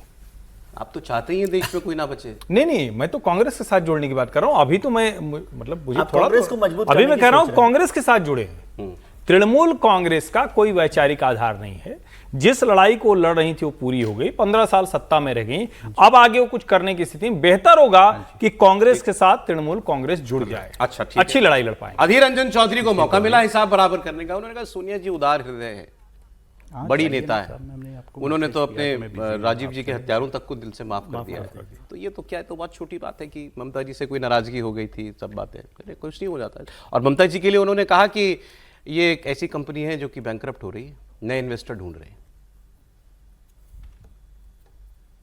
मैं कैसे ये भविष्यवाणी कर सकते कहाँ किसकी विलय होगी या नहीं, लेकिन मैं ये जरूर कह सकते हैं कि सोनिया गांधी थी इसलिए ममता बनर्जी बनी, राजीव जी था इसलिए ममता बनर्जी बनी ममता बनर्जी। लेकिन सत्ता पे आने के बाद सबको अनदेखी करती है, वो अपना तरीके से खुद की पार्टी की अपना रास्ता अपनाते हुए वो आगे बढ़े। अभी उनको लगे कि चलो शरण लेना है तो कहाँ जाए, कोई तो नहीं है आजू बाजू में, वो फिर गांधी फैमिली के पास आ गए हैं। मैडम सोनिया गांधी, उनका कद अलग होते हैं, उनके पास अगर कोई आए तो क्या करेगा कि तुम तफात जाओ, तो नहीं कह सकते। बंगाल के बारे में जो देख रहे हैं वो जरूर बता सकते हैं आपको। बंगाल में ये टीएमसी पार्टी की हालात दिन पे दिन बुरा होते जा रहे हैं, लोग इनके साथ ना चलना चाहते हैं ना मिलना चाहते हैं, ये तितर भीतर होने लगा। क्योंकि पॉलिटिकल जो पार्टी ममता बनर्जी की, ये तो एक पॉलिटिकल पार्टी थे। एक बात, एक दर्द और था उनका कि यूसुफ पठान को मेरे सामने लड़वा दिया लोकसभा और मुझे हरवा दिया, और वो खुल के कहते हैं वो तो कि भाई ये उनको यूसुफ पठान को सिर्फ इसलिए लाया गया कि वो मुसलमान था और वहाँ पर मुसलमान वोटरों को भी वो कहते हैं कि मेरे वोटर भी अचानक मुसलमान हो गए और मुसलमान होकर वोट कर दिया क्योंकि मैं हिंदू था। अब वो एक कह रहे हैं कि यही करना था तो भाई यूसुफ पठान तुमको यही करना था तो फिर मेरा क्यों खेल खराब किया, ऐसा उन्होंने कहा नहीं। मन में भाव यही होगा, जाना ही था, यही करना था, मुझे ही रहने लेते। ये एक बात हुई। अब आप जो मैं कह रहा था आपको एक और हैरानी की बात, अभी यहाँ पर वो होते हैं अगर सब रागी जी सर बड़ा कितना गर्व करते कि ये बात हो रही है मेरी गैर मौजूदगी में, जो मैं अक्सर करता हूँ। ठीक, बात क्या है सर? नेता नहीं पलट रहे, मीडिया पलट रहा है। बंगाल में मीडिया पलटा है सर। टेलीग्राफ की बात खूब होती थी, अरे टेलीग्राफ कैसा पलटा? अद्भुत, अकल्पनीय, अविश्वसनीय। अगला एक पैराग्राफ पढ़ूंगा और आप गेस कीजिएगा कौन सी मीडिया उसका पढ़ रहा है। ये बात करनी जरूरी है क्योंकि ये बंगाल में ये हालात थे, किसी ने नहीं बताए थे, किसी ने भी नहीं बताए थे। Deprived of its governing core the liquefaction was a foregone conclusion. ये ममता जी की पार्टी के लिए लिखा जा रहा है। For years TMC's greatest strength was its deepest structural defect. It was less a party than a political economy. वो party थी नहीं, वो पॉलिटिकल इकोनॉमी थी। और the party delivered protection, access, contracts, postings, police intelligence, social status. In return local satraps delivered votes, funds, intimidation, डराना धमकाना, and organisational muscle. The arrangement worked as long as bureaucracy, police station and panchayat office moved in the same direction. Once state power shifted, the transactional arrangement between the party and its satraps collapsed overnight. कह रहे party थी नहीं है तो economy थी। Economy तो जब खत्म होती तो खत्म हो गई, तो लोग चले गए। ये वायर लिख रहा है सर। क्या वायर का मैं देखा, ये वायर लिख रहा है। वाह, ये ज्ञान आज ही प्राप्त हुआ था। और ये स्वयं को मीडिया कहते हैं, ये स्वयं को मीडिया कहते हैं। ये बड़ा अच्छा किया। देखिए, वैसे तो मैं हमेशा ये कहता हूं कि देखिए मीडिया में हर तरह के लोग हैं, किसी एक के आधार पर पूरे मीडिया को किसी भी तरह से पेंट करना मैं उसके पक्ष में नहीं होता हूं, चाहे जिसको। लेकिन चूंकि एक वर्ग जिसकी नौकरियां गई, जो नहीं रह पाया, जो सस्टेन नहीं कर पाया, जिनके शोज खत्म हो गए, जिनके चैनल बिक गए, तो उन्होंने ये सब कहा, उन्होंने गलत शब्द इस्तेमाल किया। और पश्चिम बंगाल में टेलीग्राफ का चूंकि हम लोगों ने नाम लिया तो हालांकि क्षमा कीजिएगा, आप लोग नाराज हो सकते हैं, लेकिन मैं उसको टॉयलेट पेपर ही मानता हूं। जिस तरह की पत्रकारिता उसने पिछले 7-8 सालों में, 10 सालों में की। सवाल ये नहीं कि कौन सा मीडिया क्या बोल रहा है, सबको ये अधिकार है। और मीडिया मतलब है कि अलग अलग व्यूज होंगे। अगर मेरे भी व्यूज वही हैं, विजय जी के वही हैं, तो फिर कोई मतलब नहीं, कोई डिबेट डिस्कशन नहीं। लेकिन क्या इंटेंशनली एक किसी सत्ता के लिए, एक किसी सरकार के लिए सबको गलत पिक्चर पेंट करना, नेताओं के लिए, देश के प्रधानमंत्री के लिए, मंत्रियों के लिए इस तरह के गंदे शब्दों का उपयोग करना, और जो था सबको याद आ जाएगा मैं किसके संदर्भ में बात कर रहा हूं, और उसके बाद अचानक आप कहने लगे कि ना हमको तो सब दिख रहा था। ये इस तरह से पॉलिटिकल इकोनॉमी की बात या जो दूसरी बात कर रहे हैं ये सब बताने लगना। मुझे लगता है कि ये देश के लोगों को और बंगाल के लोगों को भी सोचना चाहिए कि जो लोग इस तरह का नैरेटिव क्रिएट करते हैं, और मैं फिर कह रहा हूं आइडियाज में उसमें डिफरेंस होने में कोई दिक्कत नहीं है। आइडियोलॉजी होने में भी कोई प्रॉब्लम नहीं, उसमें कहां दिक्कत भाई। आइडिया है तो आइडियोलॉजी होगी, इसमें कौन सी बात है, ये कोई समस्या नहीं। लेकिन उस आइडियोलॉजी की वजह से आप गलत को गलत कहना बंद कर दें, तब फिर संकट है। तब इसका मतलब कि आप बेईमान हैं। आप जो शब्द इस्तेमाल होता है ना, तो दरअसल जो गोदियों में बैठे हुए लोग हैं वो गोदी मीडिया की बात करते हैं। आगे एक खबर आ गई, देखिए परिमल नथवानी जी झारखंड से जिनकी बात हो रही थी, इंडिपेंडेंट कैंडिडेट जिनको समर्थन दिया बीजेपी ने, उन पर जो सारी आपत्तियां थी वो खारिज कर दी गई हैं और वो राज्यसभा का चुनाव लड़ेंगे। तो उनका जवाब चला गया होगा, उनको 11 बजे तक जवाब देना था। और उसके बाद रिटर्निंग अफसर ने कहा नहीं साहब ठीक है, अब आपका पर्चा भरिए, आप भर दीजिए, आप ठीक कर दीजिए, करेक्ट करना कर लीजिए। आपत्तियां ही खारिज हो गई। खैर मतलब वो करेक्शन की भी नौबत नहीं है, तो वो चुनाव लड़ेंगे। और मीनाक्षी जी का जो है खारिज हो गया। मेरा विश्वास हर्षवर्धन जी का रिजॉर्ट बुक था सर पूरा। हर्षवर्धन जी का विश्वास बरकरार रहा, ये सबसे अच्छी बात है कि ये अभी भी आप कायम है। दोनों मामले बिल्कुल समान थे और दोनों में बहुत नहीं, समान को आप उस तरह से मत देखिए कि legal angle, level playing field के हिसाब से समान थे। मैं ये कह रहा हूं, बाकी तो वो सुनकर भी खारिज कर सकते थे आरोप कि भाई ये मामला गलत है, इस पर इनको नहीं दिया गया। एक लाइन में मीनाक्षी के साथ गलत हुआ, लेवल प्लेइंग फील्ड नहीं मिला, ऐसा मुझे लगता है। उसको करना चाहिए। फैसले के बाद दोनों अलग अलग मामले हैं। और दूसरी तरह अगर जो ऑब्जेक्शन है वही खारिज किए, तो ऐसा तो नहीं हो सकता ऑब्जेक्शन सही हो खारिज कर दिया गया हो। ये ऑब्जेक्शन ही खारिज हो गए तो माना ही नहीं गया, आपकी आपत्ति लायक ही नहीं माना गया। नहीं, objection की बात नहीं, आपने मौका दिया ना। नटराजन में आपने केवल ऑब्जेक्शंस के लिए मौका दिया। मीनाक्षी नटराजन के केस में जो ये तो सिद्ध हुआ ना कि उन्होंने जो चीज लिखी जानी चाहिए थी वो नहीं लिखी। ये कह रहा हूं कि ये मौका तो अगर वो नहीं चाहिए छुपाई है तो नेचुरली वो रिजेक्शन है। उसके बाद भी आरोप कह सकते थे कि ये मामला ऐसा गड़बड़ है। सर मुझे लगता है हम सबसे ज्यादा भगवान देव इसरानी को होगी, जो प्रमुख सचिव रहे हैं वहां कर विधानसभा, और उन्होंने 8 राज्यसभा के चुनाव करवाए। वो ये कह रहे हैं कि इस तरह की कई त्रुटि हमारे सामने आती थी और हम इसका समय देते थे कि भाई ये आपका खाली, आप इसको भर दीजिए, अभी 1 घंटे बाद कर दीजिए, कल 11 बजे तक दीजिए। समीर जी आप ठीक कह रहे हैं, और बात उतनी है कि भाई अगर वो कह देते कि भाई ये कागज लगाना चाहिए आपको, हाँ, और आप कह देते, मान लो कांग्रेस कह देती, लेकिन बात जो दोनों सज्जन बाकी कह रहे हैं वो ये कह रहे हैं कि एक फॉर्मल कंप्लेंट लॉन्च हुई। फॉर्मल कंप्लेंट कांग्रेस ने भी लॉन्च की ना यहाँ पर झारखंड में, तो रिजेक्ट ही पाया ना, तो हियरिंग के बाद हुई ना, रिजेक्ट तो हियरिंग के बाद हुई है ना। मैं तो केवल यही कह रहा हूं हियरिंग का तो वहां पे भी दी गई ना, ऐसा एक और दी गई एक और जरूरी कांग्रेस को। जिन इसरानी जी की बात कर रहे हैं, हर जगह सारे आईएएस आईपीएस अपने पद से रिटायर होने के बाद दर्शन, ज्ञान, भ्रष्टाचार मुक्त, ईमानदार, सत्ता के दबाव से मुक्त सारी बात करते हैं। और मैं हमेशा कहता हूं कि ऐसे लोगों का रिटर्निंग ऑफिसर जो उस पोस्ट पे बैठा है वो तय करेगा ना। हम कल एसपी थे, आज हम बता रहे हैं कि कानून व्यवस्था यहां ऐसे जाएगी। नियम की बात करें, नियम उन्होंने भी नहीं कहा। वो क्या कह रहे हैं, उन्होंने उसमें लिखा है कि हम लोगों ने ऐसी कई चीजों को छोड़ दिया। क्यों छोड़ दिया भाई? आप इसका मतलब गलत कर रहे थे। अगर नियम कानून है तो उस पर तो काम होना चाहिए। और इतना राज्यसभा के लिए चुना जाने वाला व्यक्ति इतना हल्के में अपने नामांकन को कैसे ले सकता है, यह भी बड़ा सवाल। ये तो इससे ज्यादा हल्का क्या होगा कि नाम भी ठीक से नहीं लिख सकते आप। ठीक है, तो ये उस पर इससे ज्यादा हल्का क्या होगा? बंगाल की कुछ एक खबरें आपको बता दूं, देखिए वो भी बड़ी चर्चा रह गई है प्रधानमंत्री की रिकॉर्ड वाली, क्योंकि ये सारी ब्रेकिंग न्यूज आती है, तो उस पर हम लोग अच्छा डिबेट करेंगे। मैं व्यूअर्स को ये दे रहा हूं आश्वासन। ये बंगाल की 1-2 खबरें और आपको मैं बता देता हूं। पहले तो कल सीआईडी की टीम पहुंची बंगाल में टीएमसी के दफ्तर। अब वो दफ्तर चूंकि ममता जी के घर के ठीक सामने है, तो कल दिन भर ये चलने लगा कि ममता जी के घर पर टीम पहुंच गई है। आज क्लैरिफाई हुआ है कि वो ममता जी के घर पे नहीं गई थी सीआईडी की टीम, वो फॉर्ज सिग्नेचर वाले मामले में जिसमें अभिषेक बनर्जी के घर पर 3 बार जा चुकी है। आज भी उनको मिलने के सुनवाई के लिए बुलाया गया है, लेकिन समन दिया गया है। अब पता नहीं वो आज तो वो दिल्ली में है, वो आज भी नहीं जाएंगे। लेकिन ममता जी के घर नहीं गई थी, ममता जी के ऑफिस में गई थी, और वहां से उसको कुछ मिला भी नहीं, ये भी टीएमसी वाले क्लेम कर रहे हैं। लेकिन काफी बड़ा दस्ता कल टीएमसी के दफ्तर में पहुंचा हुआ था, कैमरे वैमरे लेके। आप देखिए कितने सारे लोग हैं, फीमेल स्टाफ भी बहुत सारा, स्टेट सीआईडी का वो भी वहां पर गया था। वो कंपलसरी हो गया सर आजकल जी। अब आप देखिए साहब, सर नेताओं की हालत आप देखिए, टीएमसी के नेताओं की, और इस पर भी 2 बात करना जरूरी हो गया। कल्याण बनर्जी पहुंचे कोलकाता एयरपोर्ट, दिल्ली से वापस लौटे। एयरपोर्ट पे जो उनके साथ हुआ उसको एक नजारा देख लीजिए। हो ही रहा है, वहां अंडे मारे जा रहे हैं नेताओं को, चोर चोर चोर चोर चिल्लाया जा रहा है, ये बहुत हो रहा है रैम्पेंट। लेकिन कल्याण बनर्जी सांसद है, और एयरपोर्ट पर जो आदमी होता है आमतौर पर आप मानते हो कि चलो कम से कम ये जो है कुछ जानकारी रखने वाला आदमी हो। बिल्कुल। उस वहां लोगों के साथ वो मीडिया से बात कर रहे थे, और पीछे चोर चोर चोर चोर चोर चोर होने लगा।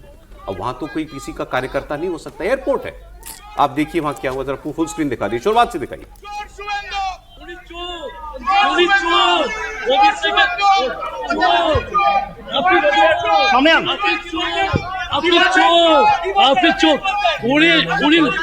তৃণমূলের সন্তান, উনি তৃণমূলের চোর। Then why you are commenting? I'm not. No, you comment. I'm not. Come to the press. Come to the press. वो तो airport authority. Why you are passing comment? I'm not commenting. CIFF. I'm not commenting. Oh yes, you are. I'm not commenting. আপনি comment করছেন কেন?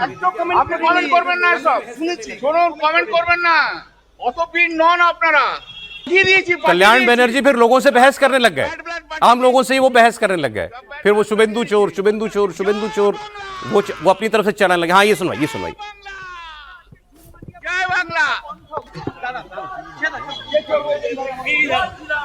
अब ये आपको बता रहा है बंगाल की सिचुएशन क्या है। आम लोग, महिलाएं हैं, सब हैं, सब उलझ रहे हैं, वो भी उलझ रहे हैं।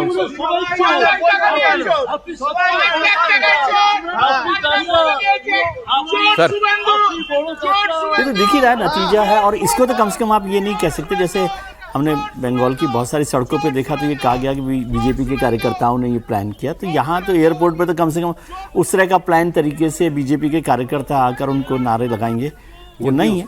लेकिन वो नाराजगी तो दिख ही रही है ना। अब उस पर जितना हो रहा है, और वो नाराजगी से बचने के लिए कल्याण बनर्जी खड़े हुए हैं, सुष्मिता जी चली गई हैं। ये बताइए, यही भी तो बता रहा है कि ये बाकी ये लोग जा रहे हैं क्योंकि उनको डर है हमारे साथ भी ये होगा। हाँ, इसीलिए कह रहा हूँ ना, तो उससे बचने के लिए वो वहाँ चले गए। तो लेकिन सर मैंने कल बहुत सारी और तस्वीरें देखी, ये क्योंकि आप क्या होता है, आप एक्स पर जाइए, एक वीडियो आएगा तो उस जैसे बहुत सारी एल्गोरिदम में सबके सब वो भी आ जाएंगे। एक बात मैं जरूर कहना चाह रहा था कि अब रोकना पड़ेगा, ये शुभेंदु जी को रोकना पड़ेगा। चलिए, इसमें तो किसी का कोई नुकसान नहीं हुआ, जरा सा गले में खराशी आई योगी कल्याण जी के। मैंने कल वीडियोस कई देखे, कई महिलाओं के साथ हो रहा था, और महिलाओं से लोगों की शिकायत थी, आम लोगों की शिकायत थी। कोई वार्ड मेंबर है, कोई पंचायत अध्यक्ष है गांव में, लेकिन और उनके कोई एक स्कूल टीचर का वीडियो मैंने देखा। इन सबके ऊपर आरोप है कि ये टीएमसी से जुड़े हुए थे, ये कटपनी लेते थे, ये सिंडिकेट का हिस्सा थे, या इन्होंने कोई सरकारी सामान जो है वो चुरा करके घर पे रखा हुआ था, ऐसे आरोप। लेकिन उनके साथ जो सलूक हो रहा था, महिलाएं कर रही थी, लेकिन वो गलत था, देखने में बड़ा खराब था, और वो होना नहीं चाहिए। कोई जिसने चोरी किया आप पकड़ के जेल में डाल दीजिए, लेकिन अब ये जनता का हिसाब जो है ये बंद होना चाहिए। ये अराजकता है। बिल्कुल, ये बात तो देखिए, जब हम आरोप लगाते हैं टीएमसी पे कि वो उसके समय में अराजकता थी या हिंसा थी, तो मुझे लगता है कि उस लेवल पे नहीं, लेकिन अभी भी जिस लेवल पे पश्चिम बंगाल में हो रहा है टीएमसी के वर्कर्स के साथ या टीएमसी के नेताओं के साथ, तो ये कोई अच्छी चीज़ तो नहीं है। ये कोई बीजेपी की छवि को मतलब बेहतर तो नहीं करेगी कि वो ये होने दे रहे हैं।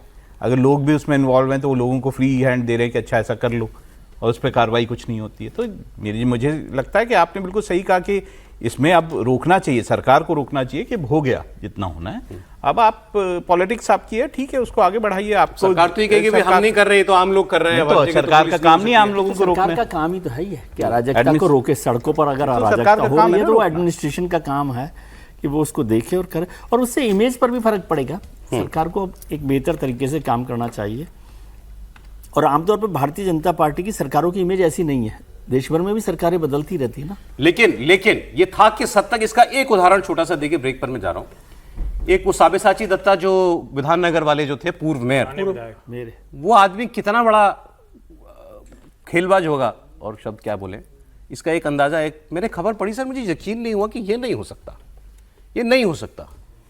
फिर आप जैसा कहते हैं कि कुछ भी हो सकता है। खबर ये मैंने पढ़ी कि इस आदमी की शिकायत शेख हसीना ने as prime minister of Bangladesh, Mamata Banerjee as chief minister of Paschim Bengal से की थी। मैंने कहा यार ये क्या लेना देना है, ऐसा तो हो ही नहीं सकता। गूगल किया, खबर मिली 2016 में एक्सटॉर्शन की कंप्लेंट पर साबेसाची दत्ता जो तृणमूल का एमएलए था और मेयर था, शेख हसीना ने अपने एक रिश्तेदार के साथ जब एक्सटॉर्शन किया इस आदमी ने, तो उसकी शिकायत करी ममता बनर्जी से। आप इमेजिन कीजिए, ये गुस्सा ऐसे ही नहीं है। शेख हसीना जी का भी रिश्तेदार है। शेख हसीना जी का रिश्तेदार वहां बिजनेस करता होगा, उससे एक्सटॉर्शन कर लिया। नहीं, वो कैसे आया था? लीगल बिजनेस करता होगा। नहीं, वो तो आने की बात कर रहे हैं, लेकिन वो यहाँ पर भी तो हो सकता है। कोई हिंदुस्तान में भी बहुत सारे लोग रहते हैं, ऐसा एक्सटॉर्शन तो जब होगा जब आदमी यहाँ पे रहेगा ना। तो यहाँ जो रहता है वो भी समीर जी का। नहीं, मुझे लगता है वो जो मामला है उसमें उन्होंने क्या किया था, जो शेख हसीना के जो रिलेटिव थे कि उनकी कलकत्ता में प्रॉपर्टी थी, उस प्रॉपर्टी पे कब्जा कर लिया था। बताइए, उस प्रॉपर्टी पे, और वो प्रॉपर्टी छुड़वा नहीं पा रहे थे। वो पुलिस में गए, सब जगह गए, उनको इतनी धमकी दी गई कि वो कोर्ट तक नहीं जा पाए। ऐसे में उन्होंने फिर अपने रिश्तेदारों के माध्यम से बांग्लादेश संदेश भेजा। उसके बाद प्रधानमंत्री ने मुख्यमंत्री को संदेश भेजा, और मुख्यमंत्री ने उसको बहुत ठंडे से कहा कि ठीक है मैं देख लूंगी, लेकिन उस पर कोई कार्रवाई नहीं। अभी तक प्रॉपर्टी वो उसी के कब्जे में है। शुभेंदु जी, लेकिन अभी सबको देखें, मैं आपको वॉर का अपडेट दूं। जी हां, वॉर दोबारा शुरू हो ही गई है लगभग। अब अगर ट्रंप ने खुद को और सबको नहीं रोक लिया तो मानिए कि फिर दोबारा पिछले जो दो महीने पहले की स्थिति थी वही आ जाएगी। लेकिन उससे पहले एक और बड़ी खबर, इसकी बड़ी चर्चा हो रही है। एक हफ्ते के अंदर नरेंद्र मोदी और ट्रंप की मुलाकात मुमकिन है। 16 और 17 जून को फ्रांस में G7 का समिट होने जा रहा है। प्रधानमंत्री मोदी का वहां जाना तय हो चुका है। इस बीच ट्रंप से उनकी मुलाकात उसके साइडलाइंस पर हो सकती है। ये चर्चाएं हैं। अभी भारत के विदेश मंत्रालय ने इसकी कोई पुष्टि नहीं की ना सर, अभी खबर के तौर पर ये बात चल रही है कि वहां ट्रंप भी होंगे, तो वहां एक मीटिंग मुमकिन है। अब याद कीजिए आखिरी बार कब मिले थे, फरवरी 2025 में। दोनों नेताओं की मीटिंग हुई थी, उसके बाद अब हो गई, मतलब 1.25 साल के बाद। लिहाजा अब इसकी चर्चा तो पूरी दुनिया में होगी ही। हमारे क्या कंसर्न्स हैं? हमारा ट्रेड डील फंसा हुआ है रूस से तेल को लेकर के, कभी हाँ कभी ना उनका चलता रहता है, हालांकि हम खरीदते भी रहते हैं। और हमारी बाकी ऊर्जा सुरक्षाएं जो हैं, AI को लेकर के, रेयर अर्थ मिनरल्स को लेकर के, ये सारे मसले जिन पर हमारी लगातार बात होती है, एग्रीमेंट भी हुआ इस बीच में। लेकिन ट्रंप से मिलना, अगर 15 जून के बाद एक मौका वो भी आया था, याद कीजिए, कि कनाडा में थे प्रधानमंत्री, और वो भी शायद G7 ही था, बुलाया था पीएम को, प्रधानमंत्री वहां खास तौर पर गए थे। और प्रधानमंत्री के वो जब वहां गए तो ट्रंप उससे पहले वापस इधर आ गए थे, अपना वॉशिंगटन वापस लौट आए थे। उस वक्त क्या वजह बनी थी? मुनीर वहीं बैठे थे सर, मुनीर वहीं थे उस समय। हाँ, वो मुनीर के लंच वाली टाइम, मुनीर को जब लंच के लिए बुलाया था, फिर उन्होंने कहा फोन करके मोदी जी से कि आप भी आ जाइए, कनाडा से इधर आ जाइए। भारत तो नरेंद्र मोदी ने मना कर दिया था। उसका बाकायदा पूरा एक विवरण दिया गया था उस फोन कॉल का विदेश मंत्रालय की तरफ से, कि ट्रंप ने ये कहा और प्रधानमंत्री ने इनकार कर दिया। प्रधानमंत्री ने रैली में कहा था कि मैंने ट्रंप को मना कर दिया था कि मेरा कोई पूर्व नियोजित कार्यक्रम है भारत में, मैं उसको कैंसिल नहीं कर सकता। उसके बाद ये मीटिंग, उसके बाद बहुत मौके आए जब ये बात हुई कि नरेंद्र मोदी और ट्रंप के बीच बात इसलिए नहीं होती क्योंकि ट्रंप कुछ का कुछ दुनिया में जाकर के बता सकते हैं, जो हुआ भी नहीं हो वो भी क्लेम कर सकते हैं, लेकिन कभी तो मिलेंगे। तो अब अगर ये मीटिंग इस मौके पर होती है तो वो खतरा टल गया जो पिछले साल भर था।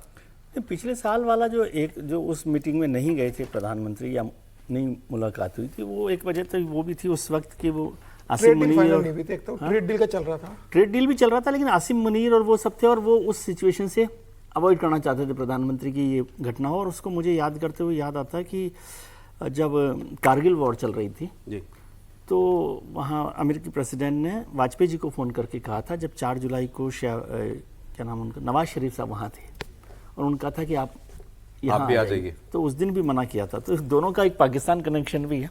और इस समय तो प्रधानमंत्री नहीं चाहते थे कि आसिम मुनीर और शहबाज के साथ हो, और ट्रेड डील उस समय थी।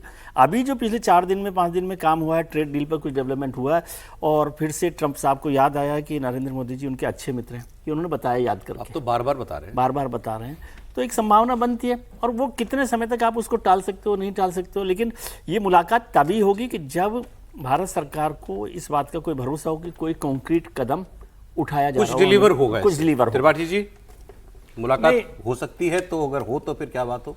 देखिए, मुझे लगता है कि मतलब मैं इसको जैसे देख रहा हूँ, और उसके लक्षण भी वही हैं। अगर ये मुलाकात होने की ओर जा रही तो इसका मतलब कि हम ट्रेड डील पर फाइनल पहुंच गए हैं। अच्छा, इसको और कुछ इसमें देखने की आवश्यकता नहीं है।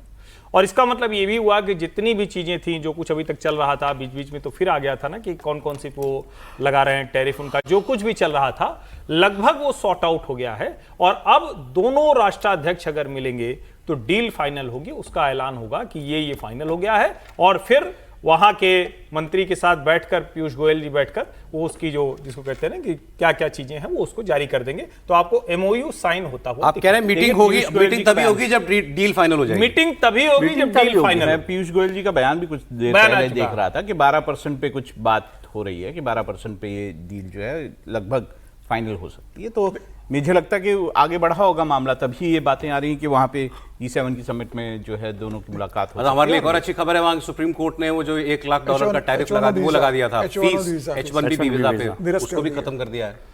देखिए, अगर प्रधानमंत्री मोदी G20 जा रहे हैं फ्रांस में, तो मुलाकात तो होगी, क्योंकि वहां पर भी ट्रंप सा होगा। निश्चित ऐसा हो नहीं सकता कि प्रधानमंत्री वहां पर जाए, ट्रंप भी वहां पर आए, ट्रंप मिलने क्या बोले और प्रधानमंत्री ना मिले वहां जाकर, संभव नहीं है। अगर प्रधानमंत्री को नहीं मिलना होता तो प्रधानमंत्री G20 जाते ही नहीं, अवॉइड कर जाते, किसी और को भेज देते कि वहां ट्रंप से मिलना पड़ेगा। इसका मतलब ये है कि प्रधानमंत्री G7 में, तो इसका मतलब ये है कि प्रधानमंत्री कहता है कि उनसे मुलाकात होगी। और वहां पर मुझे लगता है कि इसकी विस्तृत चर्चा भी, मतलब दोनों देशों के विदेश मंत्री में या पीछे टीम ने बात कर ली, किन मुद्दों पर चर्चा होने वाली होगी, और जो कुछ मामला रुका होगा उसमें मुझे लगता है वहां पर प्रधानमंत्री मोदी और ट्रंप मिलकर G7 में जब मिलेंगे तो उसमें बात करके फाइनल कर लेंगे। तो यह तय है, मुझे लगता है कि मीटिंग होगी दोनों की। चलिए सर, आगे बढ़ते हैं। अब ये तो फिर जब खबर आएगी तो फिर कंफर्म होगी, जब एक बार तो फिर और लंबे डिस्कशन इस पर हम लोग कर लेंगे। आपको एक मैं वॉर का अपडेट देता हूँ। जंग फिर भड़क गई है, और इस बार शुरुआत अमेरिका ने की है। अमेरिका ने दावा किया कि उसका एक अपाचे हेलीकॉप्टर, यही वाला, हमारे पास भी है ये वाले, ये एक क्रैश हुआ, और इस क्रैश के पीछे ये हमला किया दरअसल इस पर ईरान ने। ये ट्रंप ने दावा किया कि ईरान ने हमारा हेलीकॉप्टर मार गिराया, और हमारे 2 पायलट इसमें थे, लेकिन दोनों पायलट हमारे सेफ हैं। ये उन्होंने जब ऐलान किया तो ऐलान करते हुए उन्होंने बड़े नाटकीय अंदाज में जो है पोस्ट करते हुए लिखा कि I have been informed by my great military कि हमारा ऐसे एक हेलीकॉप्टर गिर गया है और अब जो है ये nevertheless the United States must of necessity respond to this attack. अभी हमारी मजबूरी है कि हम इसका जवाब दें, ये बात उन्होंने कही। अब वो कैसे मिक्स सिग्नल्स भेजते हैं और इस आदमी के दिमाग को पढ़ना क्यों इतना मुश्किल काम है, ये कहा। और इसके तुरंत बाद उन्होंने कौन सा मीडिया हाउस है सर उनका, वॉल स्ट्रीट जर्नल, उसको इंटरव्यू देते हुए कहा कि it is not a big deal, pilot तो सेफ है ना हमारे, कोई बड़ी बात नहीं है। तो दोनों चीजें, और दम में मिसाइल मार दी। ठीक, ये दोनों बातें कहने के बाद, नो बिग डील के बाद कर दिया, हमला कर दिया। अब ट्रंप जो है वो कह रहे हैं कि ईरान ने हेलीकॉप्टर गिराया, ईरान इससे मना कर रहा है। अमेरिका ने इस बीच हॉर्मुज के पास ईरान के कई शहरों पर हमले किए, जिसके जवाब में फिर ईरान ने पलटवार किया। ईरान ने बहरीन, कुवैत और जॉर्डन में अमेरिका के सैन्य अड्डों पर मिसाइल से हमला किया। ये तो हुई ताज़ा बारूदी जंग की बात। अब ट्रंप की बातों से लगता है कि वो डील तो किसी भी हाल में करना चाहते हैं। खबर ये भी आ रही है कि ईरान की जो फ्रोजन एसेट्स हैं, कई बिलियन डॉलर के, जो रोक के रखे हुए हैं, फ्रीज किए हुए हैं, उनको रिलीज करने की बात हो रही थी। अब कल ये खबर आई इसकी $3 बिलियन यूएई के जरिए ईरान को ट्रांसफर करे गए हैं। किस लिए किए गए? कि ईरान इजराइल पे हमला ना करे, क्योंकि परसों तरसों इजराइल और ईरान उलझे हुए थे। तो उस ईरान से पीछा छुड़ाने के लिए कि इजराइल को ना मारे, उसमें $3 बिलियन ट्रंप ने उनको दिलवाए, ऐसा कहा जा रहा है। और ये बात कतर ने करवाई। तो अब ट्रंप के दिमाग में है क्या, ये नहीं समझ में आ रहा। ईरान इजराइल लड़ाई ना करे, वो दोनों से बात करते हैं कि अगर कोई मूर्खता ना करे तो सब कुछ ठीक हो जाएगा, डील भी 2-3 दिन में हो जाएगी। और अपना हेलीकॉप्टर गिर जाता है तो आप खुद जो है मिसाइल मारने लग जाते हैं। कैसे पढ़ रहे हैं इसको राहुल जी? देखिए, एक बात यह है कि ट्रंप जो है इस वॉर से बाहर निकलना चाहते हैं, लेकिन पोजीशन ऑफ स्ट्रेंथ पे बातचीत करना चाहते हैं ईरान से। तो पोजीशन ऑफ स्ट्रेंथ में बातचीत तो तब होगी ना कि अगर आप ईरान ने उनके हेलीकॉप्टर पे हमला किया, और ये बात सामने आ रही है कि ईरान की तरफ से वो हमला किया गया, और ऐसे में वो जवाब ना दें तब भी मुश्किल है। और अमेरिका की साख का क्या होगा अगर जवाब ना दें। दूसरी तरफ अमेरिका ये चाहता है कि ये जंग क्योंकि बंद हो, ताकि जो बाकी देश हैं उनको जो प्रॉब्लम आ रही है, उनसे जो दबाव अमेरिका पे है कि भाई आपने हम लोगों को एनर्जी क्राइसिस में फंसा रखा है और हमारी इकोनॉमीज का क्या होगा, ये सारी चीजें हो रही है। और अमेरिका के अंदर ट्रंप की अपनी पॉपुलैरिटी और अमेरिका में बढ़ते प्राइसेस, ये सारी भी चीजें उनको झेलनी पड़ रही हैं। तो ऐसे में वो बाहर निकल। ट्रंप का एक छोटा सा बयान है इसी हेलीकॉप्टर हादसे के ऊपर, वो आप सुन लीजिए, फिर मैं आपको बताता हूं उन्होंने ये सारे हमले करने से पहले ईरान पर कल एक बड़ा स्टेटमेंट क्या दिया था, सुनिए।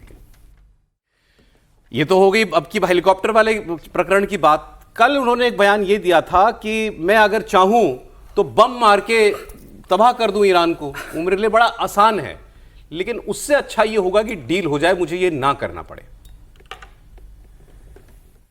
अमेरिका का राष्ट्रपति अपनी लाचारी बता रहा है कि मैं बम तो मार दूं, लेकिन मेरे स्ट्रेट ऑफ हॉर्मुज महीनों तक नहीं खुलेगी। यही है मजबूरी। अब आप तय कीजिए कौन पोजीशन स्ट्रेंथ से बात कर रहा है। ये तो ट्रंप खुद एडमिट कर रहे हैं। नहीं, तो बात तो यही है कि मैं स्ट्रेट ऑफ हॉर्मुज नहीं खुलवा सकता। वो तो बात सही है कि वो स्ट्रेट ऑफ हॉर्मुज नहीं खुलवा सकते, लेकिन वही मजबूरी है ना उनकी। वो स्ट्रेट ऑफ हॉर्मुज खुलवा नहीं सकते, लेकिन अमेरिका को कमजोर कैसे दिखाएं, चले हम छोड़ के वापस जा रहे हैं, ऐसा तो नहीं कर सकते। नहीं, मैं ये कह रहा हूं, मेरा मानना सर ये है कि इस डील में अपर हैंड ईरान का है। इस डील उसने वो ऐसी नब्ज पकड़ी हुई है पूरी दुनिया की, आप खड़ा ही नहीं सकते। इस डील में नहीं होता तब तक ये तो वो खत्म ही हो गया होता ना। अगर स्ट्रेट ऑफ हॉर्मुज जैसा उनके पास कोई चीज नहीं होती जिसको वो चोक कर सकते हैं, तो अब तक तो ईरान की ऐसी तैसी कर चुके होते सारे मिलकर। तो खुल के मेरी दावा कर रहा है कि स्ट्रेट ऑफ हॉर्मुज महीनों के लिए बंद हो जाएगा, ईरान दावा कर रहे हैं। दूसरा, ये भी एक डबल गेम अब ये लगने लगा है। ये और इजराइल मिलकर पूरी दुनिया को बेवकूफ बना रहे हैं। इजराइल के अपने एजेंडा है, उसको ईरान से और लेबनान से और यमन में जो उसको करना है वो करना चाहता है। और ये इतना तो समझा ही जा सकता है ना, आप नेतन्याहू हो, कहेंगे भाई इतनी बड़ी जंग छेड़ दी, अब इसके बाद में दोबारा कौन सा मुझे मौका मिलेगा, इसी में निपटाओ जो करना है। और ट्रंप उनको बार बार मौके दे रहे हैं। बड़ी खबरें आई, ट्रंप ने डांट लगाई नेतन्याहू की, ट्रंप ने नेतन्याहू से कहा आप दोबारा मत करना नहीं तो अकेले रह जाओगे, ये भी खबर आई थी ना। और ये भी खबर कल से चल रही कि नेतन्याहू ने अपनी कैबिनेट में कहा है कि तैयार रहो, हो सकता है आने वाले वक्त में सब कुछ अपने दम पे ही करना पड़े, अकेले हो जाओ, दुनिया में भी अलग थलग पड़ जाओगे, लेकिन हम ये काम करते रहेंगे। ये उन्होंने अपनी कैबिनेट में कहा, ऐसा दावा किया जा रहा है। लेकिन ट्रंप कोई वो नेतन्याहू के ऊपर दबाव नहीं बना रहे हैं। उनका एक बयान सुनाता हूं आपको। कि नेतन्याहू की वजह से ही हो रहा है ना कि डील नहीं हो पा रही। वो लेबनान में बमबारी कर रहे हैं, इसलिए ईरान नहीं तैयार है डील पर साइन करने के लिए, उसने शर्त रख दी है। रिपोर्टर ने पूछा कि आपने नेतन्याहू को मना किया कि वो लेबनान में बॉम्बिंग ना करें या अपनी सैन्य कार्रवाई ना करें? मैंने उन्होंने कहा नहीं, मैंने मना नहीं किया, मैंने कहा जो करना है जल्दी करो, डील पे असर नहीं पड़ना चाहिए। तो आप सुन लीजिए। खत्म करो इसको as soon as you can. Tripathi ji, नहीं देखिए, ट्रंप जो कर रहे हैं वो मतलब हम लोग जब चर्चा करते थे तो कई बार मैं ये बात कहता था, जब कहा जाता था कि नेतन्याहू ने फंसा दिया हमको। कोई किसी ने फंसाया ऐसा नहीं, ये पूरी तरह से अमेरिका और इजराइल का तय किया हुआ मसला है। बिल्कुल। इसमें एक उनके जो कहें कि उनका असेसमेंट जो था, उनका जो अनुमान था, वो थोड़ा सा मिस कैलकुलेशन का शिकार हुआ, स्ट्रेट ऑफ हॉर्मुज वाला। इसके अलावा तो उससे अच्छी स्थिति में कौन है? उनकी जमीन पर लड़ाई नहीं है, उनका सीधा कोई बड़ा नुकसान नहीं। उनके बेसिस पर हमले भले हो रहे हैं लेकिन उनका कोई बड़ा नुकसान नहीं। ट्रेड के तौर पर वो बेहतर स्थिति में, क्योंकि ये रास्ता रुका तो अमेरिका अपनी शर्तों पर डील कर रहा है। अब दुनिया के लोग उसके साथ डील कर रहे हैं, क्योंकि ये रास्ता जिस दिन खुल जाएगा तो दूसरे देशों का जीवन आसान होगा ना, अमेरिका का थोड़ी ना होगा। अमेरिका के लिए तो एक तरह से कहें कि वो नुकसान का सौदा है। तो ओवरऑल कहें, ट्रंप और नेतन्याहू को जो चाहिए था वो कर रहे हैं। हाँ, एक बात जरूर है कि चूंकि लंबे समय तक स्ट्रेट ऑफ हॉर्मुज बंद रहता है, ईरान के साथ ही स्थिति रहती है, तो ट्रंप और अमेरिका की साख पर असर पड़ रहा है। जो ब्रांड वैल्यू है कि हम जो चाहते हैं करते हैं, उसकी चिंता है ट्रंप को। लेकिन अगर कहिए कि कोई इकोनॉमिकली या ट्रेड के तौर पर तो उनको कोई मुश्किल नहीं।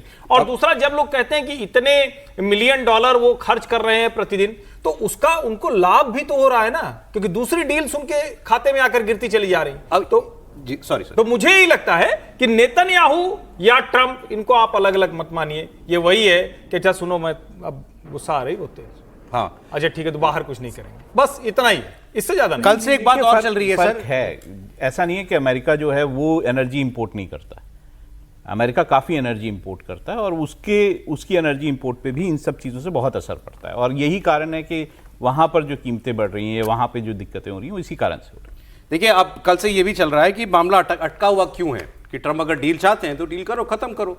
अब ये जैसे कुछ हवाले, सोर्सेज के हवाले से लिखी जाती है खबरें, ऐसा पहली बार लगा कि लिखने वाले ने ये पाकिस्तानी सोर्सेज से बात करके ये खबर लिखी है कि इसमें क्या प्रॉब्लम है। तो ये बताया जा रहा है कि ईरान जब तक ट्रंप के प्रपोजल पर विचार ही कर रहा होता है, ट्रंप उसी बीच में अपना स्टैंड बदल लेते हैं। नहीं, ऐसे जैसे इन्होंने कहा, इनको कहा गया कि भाई ईरान जो है 10 साल के लिए एनरिचमेंट नहीं करेगा यूरेनियम का, इसके लिए वो तैयार हो गया। इन्होंने कहा अच्छा ऐसा करो, फिर 20 साल करवा दो। अब ऐसे नहीं होता, दो देश बात कर रहे हैं। दूसरा, इनकी ख्वाहिश है कि मैं मुज्तबा खमेनी से मिलूं खुद, और हम खुद मिलकर डील पर साइन करें। और ईरान कह चुका है कि मुज्तबा खमेनी से ट्रंप की मुलाकात किसी भी कीमत पर नहीं कराई जाएगी। और इस बात से ट्रंप नाराज भी हैं, फ्रस्ट्रेटेड भी हैं। ये भी कहा जा रहा है कि अमेरिकी नेगोशिएटर्स जब ईरान से किसी बात पर सहमति बना लेते हैं तो ये नई टर्म्स एंड कंडीशंस उसमें ऐड कर देते हैं। तो जब अप्रैल में ट्रंप के पहले 2 लोग गए थे, विटकॉफ और कुशनर, उन्होंने जाकर के ईरान से कह दिया था कि आप 10 साल तक न्यूक्लियर प्रोग्राम अपना सस्पेंड कर देना, और वो राजी हो गया। ट्रंप ने कह दिया नहीं, 20 साल की बात करा दो। फिर इन्होंने उनको भेजा, JD वैंस वगैरह से भी बातचीत कराई, वो कुछ तय करके आए। जब वो बात ही कर रहे थे एक प्रपोजल, उन्होंने पीछे से उसमें 2 शर्तें और ऐड करवा दी। तो ये ट्रंप की प्रॉब्लम है। अब ट्रंप क्या कह रहे हैं, एक और मजेदार बात उन्होंने कही है। इनसे किसी ने पूछा कि आप अभी भी जंग के बाद ईरान में की रीबिल्डिंग में हिस्सेदार बनना चाहते हैं? उन्होंने कहा बिल्कुल हम बनना चाहते हैं, लेकिन आधा तेल हमारा होगा। ये इंटरव्यू में बोला, आधा तेल ईरान का हमारा होगा। ईरान मान जाएगा इस बात के लिए कि वो आधा तेल जो है वो इनको दे देगा? समीर जी, जिस तरीके से मुझे लगता है कि ट्रंप बार बार अपनी बात पलटते हैं, और फिर आप देखिए पूरी बात चल रही थी, बीच में लेकर आ गए कि अब्राहम अकॉर्ड मानना पड़ेगा अगर ईरान को डील करना है। तो उसकी क्या जरूरत थी? उस समय आपकी पूरी डील होने की स्थिति में पहुंच गई थी। जब सब कुछ तय हो गया था, तब जाकर ट्रंप जिस तरीके से बार बार अपने बयान बदलते, जिस तरीके से नए नए शर्तें ईरान के ऊपर थोपते, और ईरान ने कहा है कि भाई जिस तरीके से हमारे अमेरिका से बातचीत हो रही है और जिस तरीके से अमेरिका बार बार स्टैंड बदल रहा है, ये संभव नहीं है कि हम किसी समझौते पर पहुंच सके। और अब जिस तरीके से युद्ध शुरू हो गया है कि ईरान हमला कर रहा है अमेरिका के बेस के ऊपर, और अमेरिका जिस तरीके से ईरान के ऊपर हमला कर रहा है, इजराइल जिस तरीके से ट्रंप को लगातार उकसा रहे कि भाई ईरान को हमला करो, बातचीत की जरूरत नहीं है, इसको खत्म करो। और मुझे लग रहा है कि भारत के सबसे करीबी दोस्त अगर देखें तो नेतन्याहू और ट्रंप हैं। ये दोनों इस बात को जानते हैं कि जब तक स्ट्रेट ऑफ हॉर्मुज नहीं खुलेगा, हमला होता रहेगा, भारत की तकलीफें बढ़ती रहेंगी, क्योंकि भारत का एक बड़ा ऑयल मार्केट आता है उसके बाद भी वो वहां पर जिस तरीके से कर रहे हैं, इसका मतलब ये है कि नेतन्याहू और ट्रंप भारत के दोस्त नहीं, भारत के सबसे बड़े दुश्मन है आज की तारीख में, कि भारत की तकलीफ को देखते हुए भी वहां पर वो सॉल्यूशन लेकर आना नहीं चाहते। जिस तरीके से भारत के लिए वो संकट नया अपने लोगों की तकलीफ देने को तैयार नहीं है। हैरानी वाली बात कर रहे हैं, वो किसकी तकलीफ से कुछ फैसला करने वाले हैं, और आप कह रहे हैं कि वो सोर्सेज की खबर है कि ऐसा ऐसा कर रहे हैं। इसमें सोर्सेज की जरूरत है। ट्रंप साहब कैसे बदलते हैं, किस पल बदल जाते हैं। कि अब तो दुनिया को बोलना चाहिए, जिस तरीके से ट्रंप मनमानी कर रहे हैं, जिस तरीके से इजराइल मनमानी कर रहा है इस मामले को लेकर, भाई अब बड़ी ताकतों को बोलना चाहिए कि भाई इन दो लोगों की तो G7 में सारे मिल रहे हैं, सब मिलके बोले। पूरी दुनिया जिस तरीके से सफर कर रही है, अब इनका लिमिट हो गया है। सर के ऊपर पानी जा रहा है। सारे ताकतवर देश निश्चित रूप से आप सब बोले, और उनमें से कोई भी अब ट्रंप के साथ नहीं है G7 नहीं। अब सबको बोलना चाहिए कि भाई ये बहुत हो गया आपका, आप ईरान पूरी दुनिया सफर कर रही है, आप एक तय कीजिए, हम मिलते हैं उसमें, हम मिलकर ईरान से बात करेंगे, सॉल्यूशन निकालेंगे। ये बार बार का आपका बदलना और ये युद्ध होना, फिर शांति होना, फिर युद्ध होना, स्टेट ऑफ हार्मोस खुलना पूरी दुनिया के लिए जरूरी है। मुझे लग रहा है कि अब दुनिया के देशों को ट्रंप और इजराइल के खिलाफ इकट्ठा होना चाहिए। जहां तक रहेगी पाकिस्तान की बात, पाकिस्तान ने कितने चक्कर लगाए ईरान के, अमेरिका के, मिडिल मैन बन गया, लेकिन वहां के लोग क्या कह रहे हैं वो पूछना, अच्छा तुम्हें क्या हासिल हुआ? अमेरिका से तो छोड़ दो, तुम्हें ईरान से ही क्या हासिल हुआ? ईरान क्या दे रहा है तुमको? वो कह रहे हैं कि आज भी ईरान का तेल अगर खुल जाए तो वो पहला ऑफर भारत को होगा। तेल का पहला ऑफर भारत को होगा, एलपीजी का पहला ऑफर भारत को होगा, ईरान का, आपको नहीं होगा, पाकिस्तान को नहीं होगा। सही है त्रिपाठी जी? नहीं, देखिए ये तो बड़ी सीधी सी बात है कि किसकी पॉकेट स्ट्रांग है, भारत की, किसका मार्केट स्ट्रांग है, भारत का। और भारत और ईरान अगर एक साथ जुड़ते हैं तो एक दूसरे के साथ ट्रेड में बहुत सी चीजों पर एक दूसरे को सपोर्ट करते हैं। पाकिस्तान क्या करेगा? 4 आतंकवादी और भेज देगा। अच्छा, उनको उसकी जरूरत है क्या? मतलब भाई उनके पास तो इफरात है, उनको कोई इसकी जरूरत नहीं। पाकिस्तान के पास कुछ ऐसा नहीं है जो ईरान के पास उनके कम दर्जे का हो, उनके पास तो हाई ग्रेड वाला मामला है सब। यहां तो कुछ है ही नहीं। भारत के साथ उनके रिश्ते बनते हैं, मार्केट पूरा ओपन होता है, उनकी पूरी की पूरी जो इकोनॉमी में, जिसको बार बार हम कहते हैं ना कि उनकी कंज्यूमर इकोनॉमी में जो चाइना पूरी तरह से घुसा हुआ है, उनको एक और अल्टरनेटिव मिलेगा। भारत के लिए एक उनको तेल मिलेगा तो वहां सीधे डील कर सकते हैं, जो पहले भी करते रहे। रास्ता एक बार खुल गया तो चाबहार पोर्ट पर फिर से नए सिरे से बात शुरू हो जाएगी, जो पीछे बैक चैनल पे बातचीत शुरू भी हो गई। कमाल की बात यह है कि फिर से ये आया कि बैक चैनल से चाबहार पोर्ट पर फिर से बात हो गई। तो भारत और ईरान के पास एक दूसरे को देने के लिए बहुत कुछ है, पाकिस्तान के पास कुछ है नहीं। वो मतलब अपने लोगों को कुछ दे ले, वही तेल की बात चलिए तो रूस का तेल सस्ता हो गया, ये खबर है। रूस ने बीच में तेल महंगा बेचना शुरू किया था भारत को भी, अब वो फिर सस्ता बेच रहा है मार्केट तेल। सर वो देखिए, पाकिस्तान को और ईरान को और भारत को, इस रिश्ते को देखेंगे तो भारत हमेशा ही भारी पड़ेगा। ऐसा नहीं, मार्केट के हिसाब से भी और तमाम चीज़ों को लेकर भी, इसलिए इसमें कोई शक वहाँ पर नहीं होना चाहिए। पाकिस्तान जहाँ जहाँ जो होल्स होते हैं ना स्पेस के, उसमें अपने आप को एडजस्ट करने की कोशिश करता है कि भाई कहीं पर ईरान के साथ हो जाए, कहीं अमेरिका के साथ हो जाए, कहीं कुछ और हो जाए, वो तमाम कोशिशें करता रहता है। रशिया का आपने तेल की बात की तो वो मार्केट जैसे बदला है, बिल्कुल उसका एक असर है उसमें दिखाई दे रहा है। और इससे भी साफ होता है कि हम लोग ज़्यादा इमोशनल हो गए इंडियंस। ये सब मार्केट का खेल है, दोस्ती का बात नहीं है। दोस्ती का मतलब केवल ये समझ लिया कि दुश्मनी नहीं है। दुश्मनी नहीं, बिल्कुल सही बात है। इसको मैं ऐसे कहता हूँ कि दुश्मनी नहीं है, बाकी सब अपने मार्केट के हिसाब से काम करते हैं। आज उनको डिमांड है तो अलग तरीके से बिहेव करते हैं, नहीं है डिमांड तो अलग तरीके से। मैं आपको वॉर का अपडेट दूं। जी हाँ, वॉर दोबारा शुरू हो ही गई है लगभग।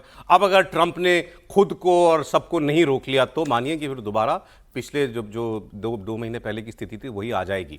लेकिन उससे पहले एक और बड़ी खबर, इसकी बड़ी चर्चा हो रही है। एक हफ्ते के अंदर नरेंद्र मोदी और ट्रंप की मुलाकात मुमकिन है। 16 और 17 जून को फ्रांस में G7 का समिट होने जा रहा है। प्रधानमंत्री मोदी का वहां जाना तय हो चुका है। इस बीच ट्रंप से उनकी मुलाकात उसके साइडलाइंस पर हो सकती है। ये चर्चाएं हैं अभी भारत के विदेश मंत्रालय ने इसकी कोई पुष्टि नहीं की ना सर। अभी खबर के तौर पर ये बात चल रही है कि वहां ट्रंप भी होंगे तो वहां एक मीटिंग मुमकिन है। अब याद कीजिए आखिरी बार कब मिले थे? फरवरी 2025 में दोनों नेताओं की मीटिंग हुई थी। उसके बाद अब हो गई, मतलब 1.25 साल के बाद। लिहाजा अब इसकी चर्चा तो पूरी दुनिया में होगी ही।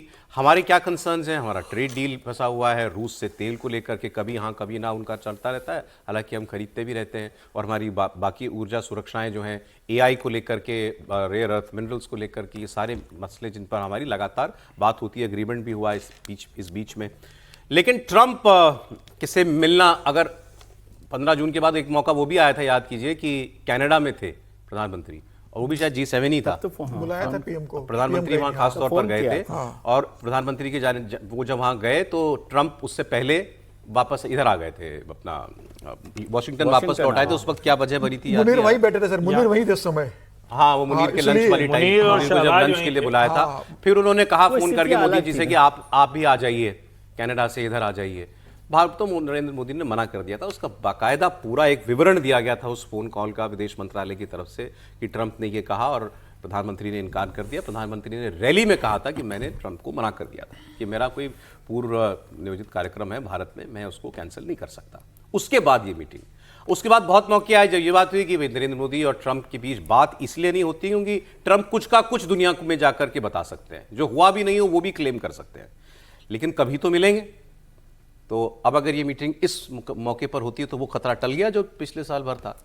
पिछले साल वाला जो उस मीटिंग में नहीं गए थे प्रधानमंत्री या नहीं मुलाकात हुई थी, वो एक वजह तो वो भी थी उस वक्त कि वो आसिम मुनीर और ट्रेड डील का चल रहा था, ट्रेड डील भी चल रहा था, लेकिन आसिम मुनीर और वो सब थे और वो उस सिचुएशन से अवॉइड करना चाहते थे प्रधानमंत्री की ये घटना हो। और उसको मुझे याद करते हुए याद आता है कि जब कारगिल वॉर चल रही थी जी, तो वहाँ अमेरिकी प्रेसिडेंट ने वाजपेयी जी को फ़ोन करके कहा था, जब 4 जुलाई को क्या नाम उनका, नवाज शरीफ साहब वहाँ थे और उनका था कि आप यहाँ भी आ जाइए, तो उस दिन भी मना किया था। तो दोनों का एक पाकिस्तान कनेक्शन भी है। और इस समय तो प्रधानमंत्री नहीं चाहते थे कि आसिम मुनीर और शहबाज के साथ हो, और ट्रेड डील उस समय थी। अभी जो पिछले 4 दिन में 5 दिन में काम हुआ है, ट्रेड डील पर कुछ डेवलपमेंट हुआ है और फिर से ट्रंप साहब को याद आया कि नरेंद्र मोदी जी उनके अच्छे मित्र हैं, ये उन्होंने बताया याद करके। अब तो बार बार बता रहे हैं, बार बता रहे हैं, तो एक संभावना बनती है। और वो कितने समय तक आप उसको टाल सकते हो, नहीं टाल सकते हो, लेकिन ये मुलाकात तभी होगी कि जब भारत सरकार को इस बात का कोई भरोसा हो कि कोई कॉन्क्रीट कदम उठाया जा रहा कुछ डिलीवर होगा, कुछ डिलीवर। त्रिपाठी जी, मुलाकात हो सकती है तो अगर हो तो फिर क्या बात हो? देखिए, मुझे लगता है कि मतलब मैं इसको जैसे देख रहा हूं और उसके लक्षण भी वही हैं। अगर ये मुलाकात होने की ओर जा रही तो इसका मतलब कि हम ट्रेड डील पर फाइनल पहुंच गए हैं। अच्छा, इसको और कुछ इसमें देखने की आवश्यकता नहीं है। और इसका मतलब ये भी हुआ कि जितनी भी चीजें थी, जो कुछ अभी तक चल रहा था, बीच बीच में तो फिर आ गया था ना कि कौन कौन सी वो लगा रहे हैं टैरिफ, उनका जो कुछ भी चल रहा था लगभग वो सॉर्ट आउट हो गया है। और अब दोनों राष्ट्राध्यक्ष अगर मिलेंगे तो डील फाइनल होगी, उसका ऐलान होगा कि ये फाइनल हो गया है। और फिर वहां के मंत्री के साथ बैठकर, पीयूष गोयल जी बैठकर, वो उसकी जो जिसको कहते हैं ना कि क्या क्या चीजें हैं वो उसको जारी कर देंगे। तो आपको एमओयू साइन होता हुआ आप कह रहे हैं मीटिंग होगी, मीटिंग तभी होगी जब डील फाइनल हो जाएगी। मीटिंग तभी होगी जब डील फाइनल। मैं पीयूष गोयल जी का बयान भी कुछ देर पहले देख रहा था कि 12% पे कुछ बात हो रही है कि 12% पे ये डील जो है लगभग फाइनल हो सकती है। तो मुझे लगता है कि आगे बढ़ा होगा मामला, तभी ये बातें आ रही हैं कि वहां पे G7 की समिट में जो है दोनों की मुलाकात हो। हमारे लिए एक और अच्छी खबर है, वहां सुप्रीम कोर्ट ने वो जो $1 लाख का टैरिफ लगा दिया था, फीस H1B वीजा पे, उसको भी खत्म कर दिया है। देखिए, अगर प्रधानमंत्री मोदी G20 जा रहे हैं फ्रांस में तो मुलाकात तो होगी, क्योंकि वहां पर भी ट्रंप सा होगा। निश्चित ऐसा हो नहीं सकता कि प्रधानमंत्री वहां पर जाए, ट्रंप भी वहां पर आए, ट्रंप मिलने क्या बोले और प्रधानमंत्री ना मिले वहां जाकर, संभव नहीं है। अगर प्रधानमंत्री को नहीं मिलना होता तो प्रधानमंत्री G20 जाते ही नहीं, अवॉइड कर जाते, किसी और को भेज देते कि वहां ट्रंप से मिलना पड़ेगा। इसका मतलब ये है कि प्रधानमंत्री G7 में, तो इसका मतलब ये है कि प्रधानमंत्री कहता है कि उनसे मुलाकात होगी। और वहां पर मुझे लगता है कि इसकी विस्तृत चर्चा भी, मतलब दोनों देशों के विदेश मंत्री में या पीछे टीम ने बात कर ली होगी, किन मुद्दों पर चर्चा होने वाली होगी। और जो कुछ मामला रुका होगा उसमें मुझे लगता है वहां पर प्रधानमंत्री मोदी और ट्रंप मिलकर G7 में जब मिलेंगे तो उसमें बात करके फाइनल कर लेंगे। तो यह तय है, मुझे लगता है कि मीटिंग होगी दोनों की। चलिए सर, आगे बढ़ते हैं। अब ये तो फिर जब खबर आएगी तो फिर कंफर्म होगी, जब एक बार तो फिर और लंबे डिस्कशन इस पर हम लोग कर लेंगे। आपको एक मैं वॉर का अपडेट देता हूँ। जंग फिर भड़क गई है और इस बार शुरुआत अमेरिका ने की है। अमेरिका ने दावा किया कि उसका एक अपाचे हेलीकॉप्टर, यही वाला हमारे पास भी है, ये वाले, ये एक क्रैश हुआ और इस क्रैश के पीछे ये हमला किया दरअसल इस पर ईरान ने। ये ट्रंप ने दावा किया कि ईरान ने हमारा हेलीकॉप्टर मार गिराया और हमारे 2 पायलट इसमें थे, लेकिन दोनों पायलट हमारे सेफ हैं। ये उन्होंने जब ऐलान किया तो ऐलान करते हुए उन्होंने बड़े नाटकीय अंदाज में जो है पोस्ट करते हुए लिखा कि I have been informed by my great military कि हमारा ऐसे एक हेलीकॉप्टर गिर गया है। और अब जो है ये nevertheless the United States must of necessity respond to this attack. अभी हमारी मजबूरी है कि हम इसका जवाब दें, ये बात उन्होंने कही। अब वो कैसे मिक्स सिग्नल्स भेजते हैं और इस आदमी के दिमाग को पढ़ना क्यों इतना मुश्किल काम है, ये कहा। और इसके तुरंत बाद उन्होंने, कौन सा मीडिया हाउस है सर उनका, वॉल स्ट्रीट जर्नल, उसको इंटरव्यू देते हुए कहा कि it is not a big deal, pilot तो सेफ है ना हमारे। कोई बड़ी बात नहीं है, तो दोनों चीज़ें। और दम में मिसाइल मार दी। ठीक, ये दोनों बातें कहने के बाद, नो बिग डील के बाद कर दिया, हमला कर दिया। अब ट्रंप जो है वो कह रहे हैं कि ईरान ने हेलीकॉप्टर गिराया, ईरान इससे मना कर रहा है। अमेरिका ने इस बीच हॉर्मुज के पास ईरान के कई शहरों पर हमले किए, जिसके जवाब में फिर ईरान ने पलटवार किया। ईरान ने बहरीन, कुवैत और जॉर्डन में अमेरिका के सैन्य अड्डों पर मिसाइल से हमला किया। ये तो हुई ताज़ा बारूदी जंग की बात। अब ट्रंप की बातों से लगता है कि वो डील तो किसी भी हाल में करना चाहते हैं। खबर ये भी आ रही है कि ईरान की जो फ्रोजन एसेट्स हैं, कई बिलियन डॉलर के, जो रोक के रखे हुए हैं, फ्रीज किए हुए हैं, उनको रिलीज करने की बात हो रही थी। अब कल ये खबर आई इसकी $3 बिलियन यूएई के जरिए ईरान को ट्रांसफर करे गए हैं। किस लिए किए गए? कि ईरान इजराइल पे हमला ना करे, क्योंकि परसों तरसों इजराइल और ईरान उलझे हुए थे। तो उस ईरान से पीछा छुड़ाने के लिए कि इजराइल को न मारे, उसमें $3 बिलियन ट्रंप ने उनको दिलवाए, ऐसा कहा जा रहा है। और ये बात कतर ने करवाई। तो अब ट्रंप के दिमाग में है क्या, ये नहीं समझ में आ रहा। ईरान इजराइल लड़ाई ना करे, वो दोनों से बात करते हैं कि अगर कोई मूर्खता ना करे तो सब कुछ ठीक हो जाएगा, डील भी 2-3 दिन में हो जाएगी। और अपना हेलीकॉप्टर गिर जाता है तो आप खुद जो है मिसाइल मारने लग जाते हैं। कैसे पढ़ रहे हैं इसको राहुल जी? देखिए, एक बात यह है कि ट्रंप जो है इस वॉर से बाहर निकलना चाहते हैं, लेकिन पोजीशन ऑफ स्ट्रेंथ पे बातचीत करना चाहते हैं ईरान से। तो पोजीशन ऑफ स्ट्रेंथ में बातचीत तो तब होगी ना कि अगर आप ईरान ने उनके हेलीकॉप्टर पे हमला किया, और ये बात सामने आ रही है कि ईरान की तरफ से वो हमला किया गया, और ऐसे में वो जवाब ना दें तब भी मुश्किल है। और अमेरिका की साख का क्या होगा अगर जवाब ना दें।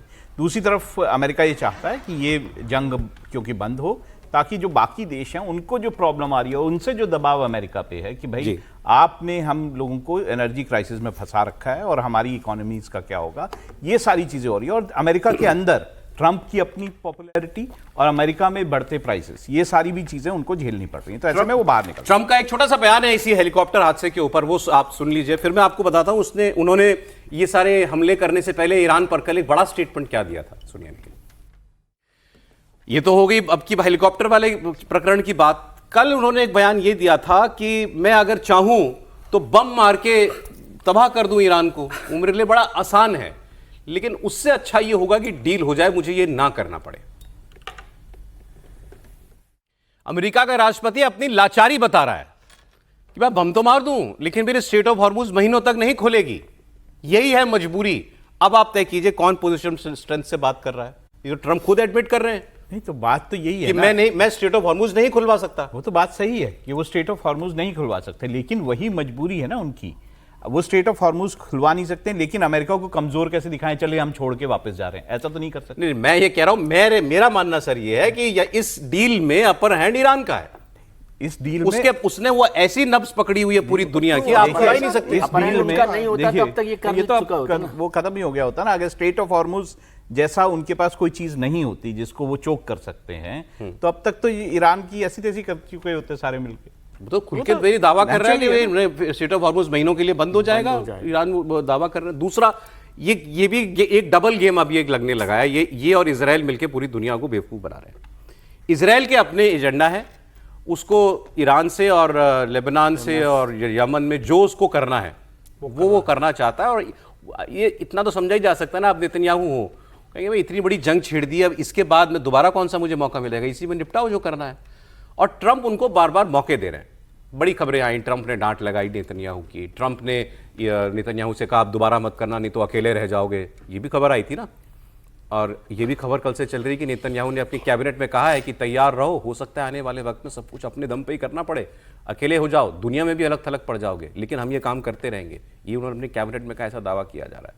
लेकिन ट्रंप कोई वो नेतन्याहू के ऊपर दबाव नहीं बना रहे। उनका एक बयान सुनाता हूं आपको कि नेतन्याहू की वजह से ही हो रहा है ना कि डील नहीं हो पा रही। वो लेबनान में बमबारी कर रहे हैं, इसलिए ईरान नहीं तैयार है डील पर साइन करने के लिए, उसने शर्त रख दी है। रिपोर्टर ने पूछा कि आपने नेतन्याहू को मना किया कि वो लेबनान में बॉम्बिंग ना करें या अपनी सैन्य कार्रवाई ना करें। उन्होंने कहा नहीं, मैंने मना नहीं किया, मैंने कहा जो करना है जल्दी करो, डील पे असर नहीं पड़ना चाहिए। तो आप सुन लीजिए, खत्म करो इसको as soon as you can। Tripathi ji, नहीं देखिए, ट्रंप जो कर रहे हैं वो मतलब हम लोग जब चर्चा करते थे तो कई बार मैं ये बात कहता था, जब कहा जाता था कि नेतन्याहू ने फंसा दिया हमको, कोई किसी ने फंसाया ऐसा नहीं, ये पूरी तरह से अमेरिका और इजराइल का तय किया हुआ मसला है। बिल्कुल। इसमें एक उनके जो कहें कि उनका असेसमेंट जो था, उनका जो अनुमान था, वो थोड़ा सा मिस कैलकुलेशन का शिकार हुआ, स्ट्रेट ऑफ हॉर्मुज वाला। इसके अलावा तो उससे अच्छी स्थिति में कौन है? उनकी जमीन पर लड़ाई नहीं है, उनका सीधा कोई बड़ा नुकसान नहीं, उनके बेसिस पर हमले भले हो रहे हैं लेकिन उनका कोई बड़ा नुकसान नहीं।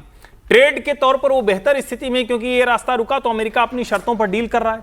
अब दुनिया के लोग उसके साथ डील कर रहे हैं, क्योंकि ये रास्ता जिस दिन खुल जाएगा तो दूसरे देशों का जीवन आसान होगा ना, अमेरिका का थोड़ी ना होगा। अमेरिका के लिए तो एक तरह से कहें कि वो नुकसान का सौदा है। तो ओवरऑल कहें, ट्रंप और नेतन्याहू को जो चाहिए था वो कर रहे हैं। हाँ, एक बात जरूर है कि चूंकि लंबे समय तक स्ट्रेट ऑफ हॉर्मुज बंद रहता है, ईरान के साथ ही स्थिति रहती है, तो ट्रंप और अमेरिका की साख पर असर पड़ रहा है।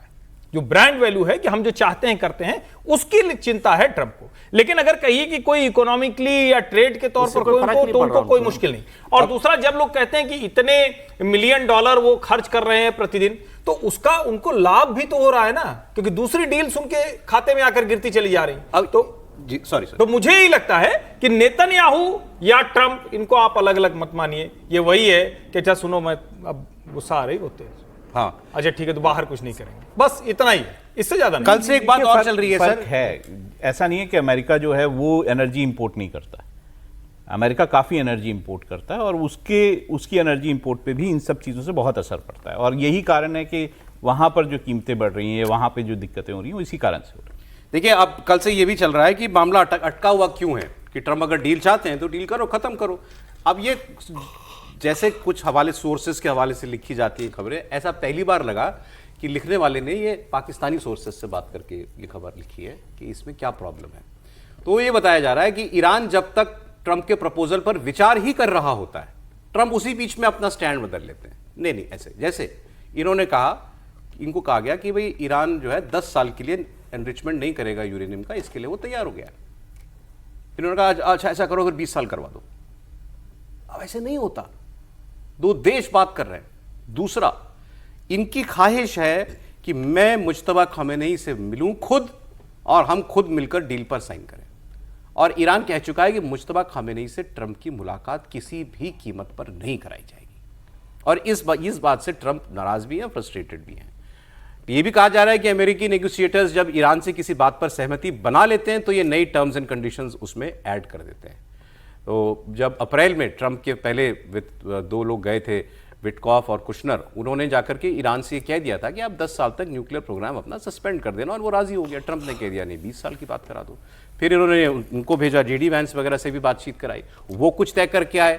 जब वो बात ही कर रहे थे एक प्रपोजल, उन्होंने पीछे से उसमें 2 शर्तें और ऐड करवा दी। तो ये ट्रंप की प्रॉब्लम है। अब ट्रंप क्या कह रहे हैं, एक और मजेदार बात उन्होंने कही है। इनसे किसी ने पूछा कि आप अभी भी जंग के बाद ईरान में की रीबिल्डिंग में हिस्सेदार बनना चाहते हैं? उन्होंने कहा बिल्कुल हम बनना चाहते हैं, लेकिन आधा तेल हमारा होगा। ये इंटरव्यू में बोला, आधा तेल ईरान का हमारा होगा। ईरान मान जाएगा इस बात के लिए कि वो आधा तेल जो है वो इनको दे देगा? समीर जी, जिस तरीके से मुझे लगता है कि ट्रंप बार बार अपनी बात पलटते हैं, और फिर आप देखिए पूरी बात चल रही थी, बीच में लेकर आ गए कि अब्राहम अकॉर्ड मानना पड़ेगा अगर ईरान को डील करना है। तो उसकी क्या जरूरत थी? उस समय आपकी पूरी डील होने की स्थिति में पहुंच गई थी। जब सब कुछ तय हो गया था, तब जाकर ट्रंप जिस तरीके से बार बार अपने बयान बदलते, जिस तरीके से नए नए शर्तें ईरान के ऊपर थोपते, और ईरान ने कहा है कि भाई जिस तरीके से हमारे अमेरिका से बातचीत हो रही है और जिस तरीके से अमेरिका बार बार स्टैंड बदल रहा है, ये संभव नहीं है कि हम किसी समझौते पर पहुंच सके। और अब जिस तरीके से युद्ध शुरू हो गया है कि ईरान हमला कर रहा है अमेरिका के बेस के ऊपर, और अमेरिका जिस तरीके से ईरान के ऊपर हमला कर रहा है, इजराइल जिस तरीके से ट्रंप को लगातार उकसा रहे कि भाई ईरान को हमला करो, बातचीत की जरूरत नहीं है, इसको खत्म करो। और मुझे लग रहा है कि भारत के सबसे करीबी दोस्त अगर देखा तो नेतन्याहू और ट्रंप हैं। ये दोनों इस बात को जानते हैं कि जब तक स्ट्रेट ऑफ हॉर्मुज नहीं खुलेगा, हमला होता रहेगा, भारत की तकलीफें बढ़ती रहेंगी, क्योंकि भारत का एक बड़ा ऑयल मार्केट आता है। उसके बाद भी वो वहां पर जिस तरीके से कर रहे हैं, इसका मतलब ये है कि नेतन्याहू और ट्रंप भारत के दोस्त नहीं, भारत के सबसे बड़े दुश्मन है आज की तारीख में, कि भारत की तकलीफ को देखते हुए भी वहां पर वो सॉल्यूशन लेकर आना नहीं चाहते। जिस तरीके से भारत के लिए संकट नया अपने लोगों की तकलीफ देने को तैयार नहीं है। हैरानी वाली बात कर रहे हैं, वो किसकी तकलीफ से कुछ फैसला करने वाले हैं, और आप कह रहे हैं कि वो सोर्सेज की खबर है कि ऐसा ऐसा कर रहे हैं। इसमें सोर्सेज की जरूरत है ट्रम्प साहब कैसे बदलते हैं, किस पल लेकिन बदल मुझे लगता जाते है कि हैं। अब तो दुनिया को बोलना चाहिए, जिस तरीके से ट्रम्प मनमानी कर रहा है, जिस तरीके से इजराइल मनमानी कर रहा है इस मामले को लेकर, भाई अब बड़ी ताकतों को बोलना चाहिए कि भाई इन दो लोगों की तो G7 में सारे मिल रहे हैं, सब मिलके बोले, पूरी दुनिया ट्रम्प जिस को- तरीके से सफर कर रही है, अब इनका लिमिट हो गया है, सर के ऊपर G7 पानी में जा रहा सारे है। ताकतवर देश हैं निश्चित ना। रूप से आप सब ट्रम्प को बोले, बता- और उनमें से कोई भी अब ट्रम्प के साथ नहीं है G7 नहीं, में। अब सबको एक बोलना भी नहीं चाहिए है। कि भाई ये बहुत हो गया आपका, आप ईरान पूरी दुनिया सफर कर रही है, आप एक तय कीजिए, हम मिलते हैं उसमें, हम मिलकर ईरान से बात करेंगे, सॉल्यूशन निकालेंगे। ये बार बार का आपका बदलना और ये युद्ध होना, फिर शांति होना, फिर युद्ध होना, स्टेट ऑफ हार्मोस खुलना पूरी दुनिया के लिए जरूरी है। मुझे लग रहा है कि अब दुनिया के देशों को ट्रम्प और इजराइल के खिलाफ इकट्ठा होना चाहिए। जहां तक रहेगी पाकिस्तान की बात, पाकिस्तान ने कितने चक्कर लगाए ईरान के, अमेरिका के, मिडिल मैन बन गया, लेकिन वहां के लोग क्या कह रहे हैं वो पूछना, अच्छा तुम्हें क्या हासिल हुआ? अमेरिका से तो छोड़ दो, तुम्हें ईरान से ही क्या हासिल हुआ? ईरान क्या दे रहा है तुमको? वो कह रहे हैं कि आज भी ईरान का तेल अगर खुल जाए तो वो पहला ऑफर भारत को होगा, तेल का पहला ऑफर भारत को होगा, एलपीजी का पहला ऑफर भारत को होगा, ईरान का, आपको नहीं होगा, पाकिस्तान को नहीं होगा। सही है त्रिपाठी जी? नहीं, देखिए ये तो बड़ी सीधी सी बात है कि किसकी पॉकेट स्ट्रांग है, भारत की, किसका मार्केट स्ट्रांग है, भारत का। और भारत और ईरान अगर एक साथ जुड़ते हैं तो एक दूसरे के साथ ट्रेड में बहुत सी चीजों पर एक दूसरे को सपोर्ट करते हैं। पाकिस्तान क्या करेगा? 4 आतंकवादी और भेज देगा। अच्छा, उनको उसकी जरूरत है क्या? मतलब भाई उनके पास तो इफरात है, उनको कोई इसकी जरूरत नहीं।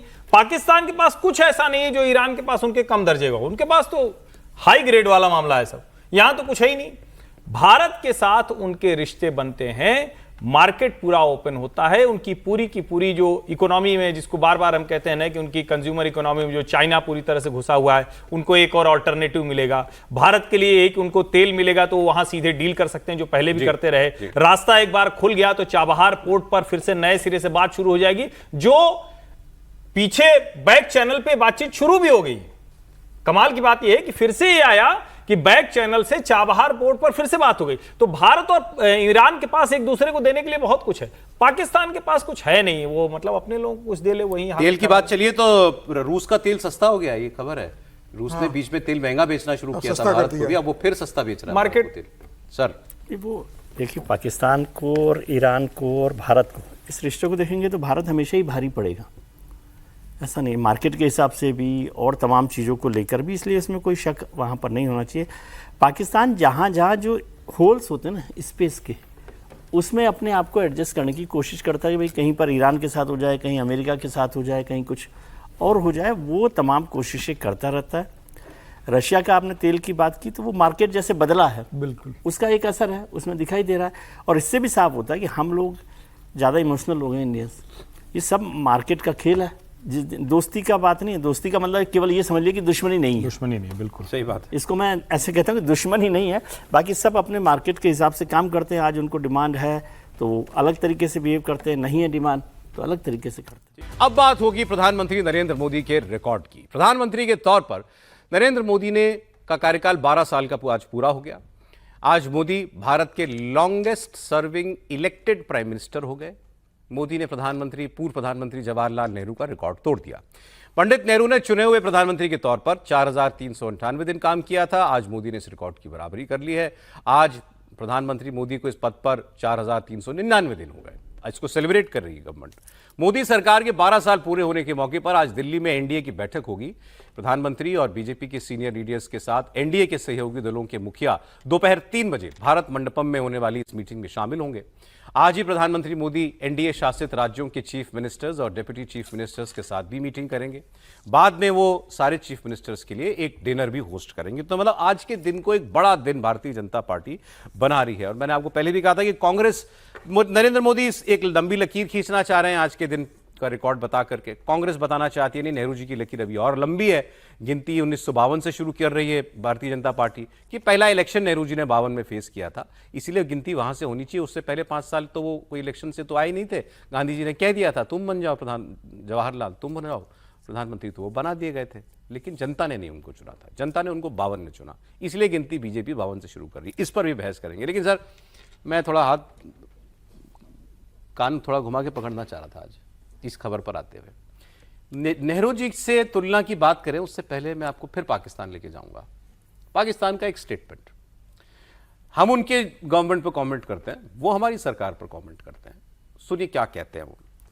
और उन्होंने राहुल गांधी का एक बयान पकड़ा। अभी राहुल गांधी बार बार कह रहे हैं ना कि मोदी जी अगले साल प्रधानमंत्री नहीं रहेंगे, 1 साल बाद मोदी जी चले जाएंगे सरकार सत्ता से। तो उन्होंने उस बात को पकड़ा और फिर वो बड़े एक्साइटेड हो गए, वो लोग बात करते हुए हंसने लगे। सच में सच में सच में ऐसा हो जाएगा? उन्होंने कहा मुझे ऐसा लगता है, मेरी बात नोट करके रख लो, ये जो राहुल गांधी कह रहा है ये बात सच साबित होगी। सुनिए। लावा फट सकता है, लावा बनना शुरू हो गया है। अच्छा। और ये जो वो कह रहे हैं 1 साल, जाहिर है कि अभी अभी वो जीता है उन्होंने इलेक्शन, एक by election, important by election जीते हैं, तो ये तो नहीं कह सकते कि अभी फारग हो जाएगा। मगर ये भी बड़ी हिम्मत है उनका ये कहना कि 1 साल में फारग हो जाएगा। अब लीडर ऑफ द ऑपोजिशन पहली दफ़ा उन्होंने हिम्मत की और कहा कि ये नहीं लास्ट कर सकता। और मेरे भाई यही तजज़िया है कि नरेंद्र मोदी के दिन जो है वो गिने जा चुके हैं। और देख लीजिएगा आगे क्या होता है। आज नहीं कल नहीं परसों एक लावा आया है, वो फटेगा।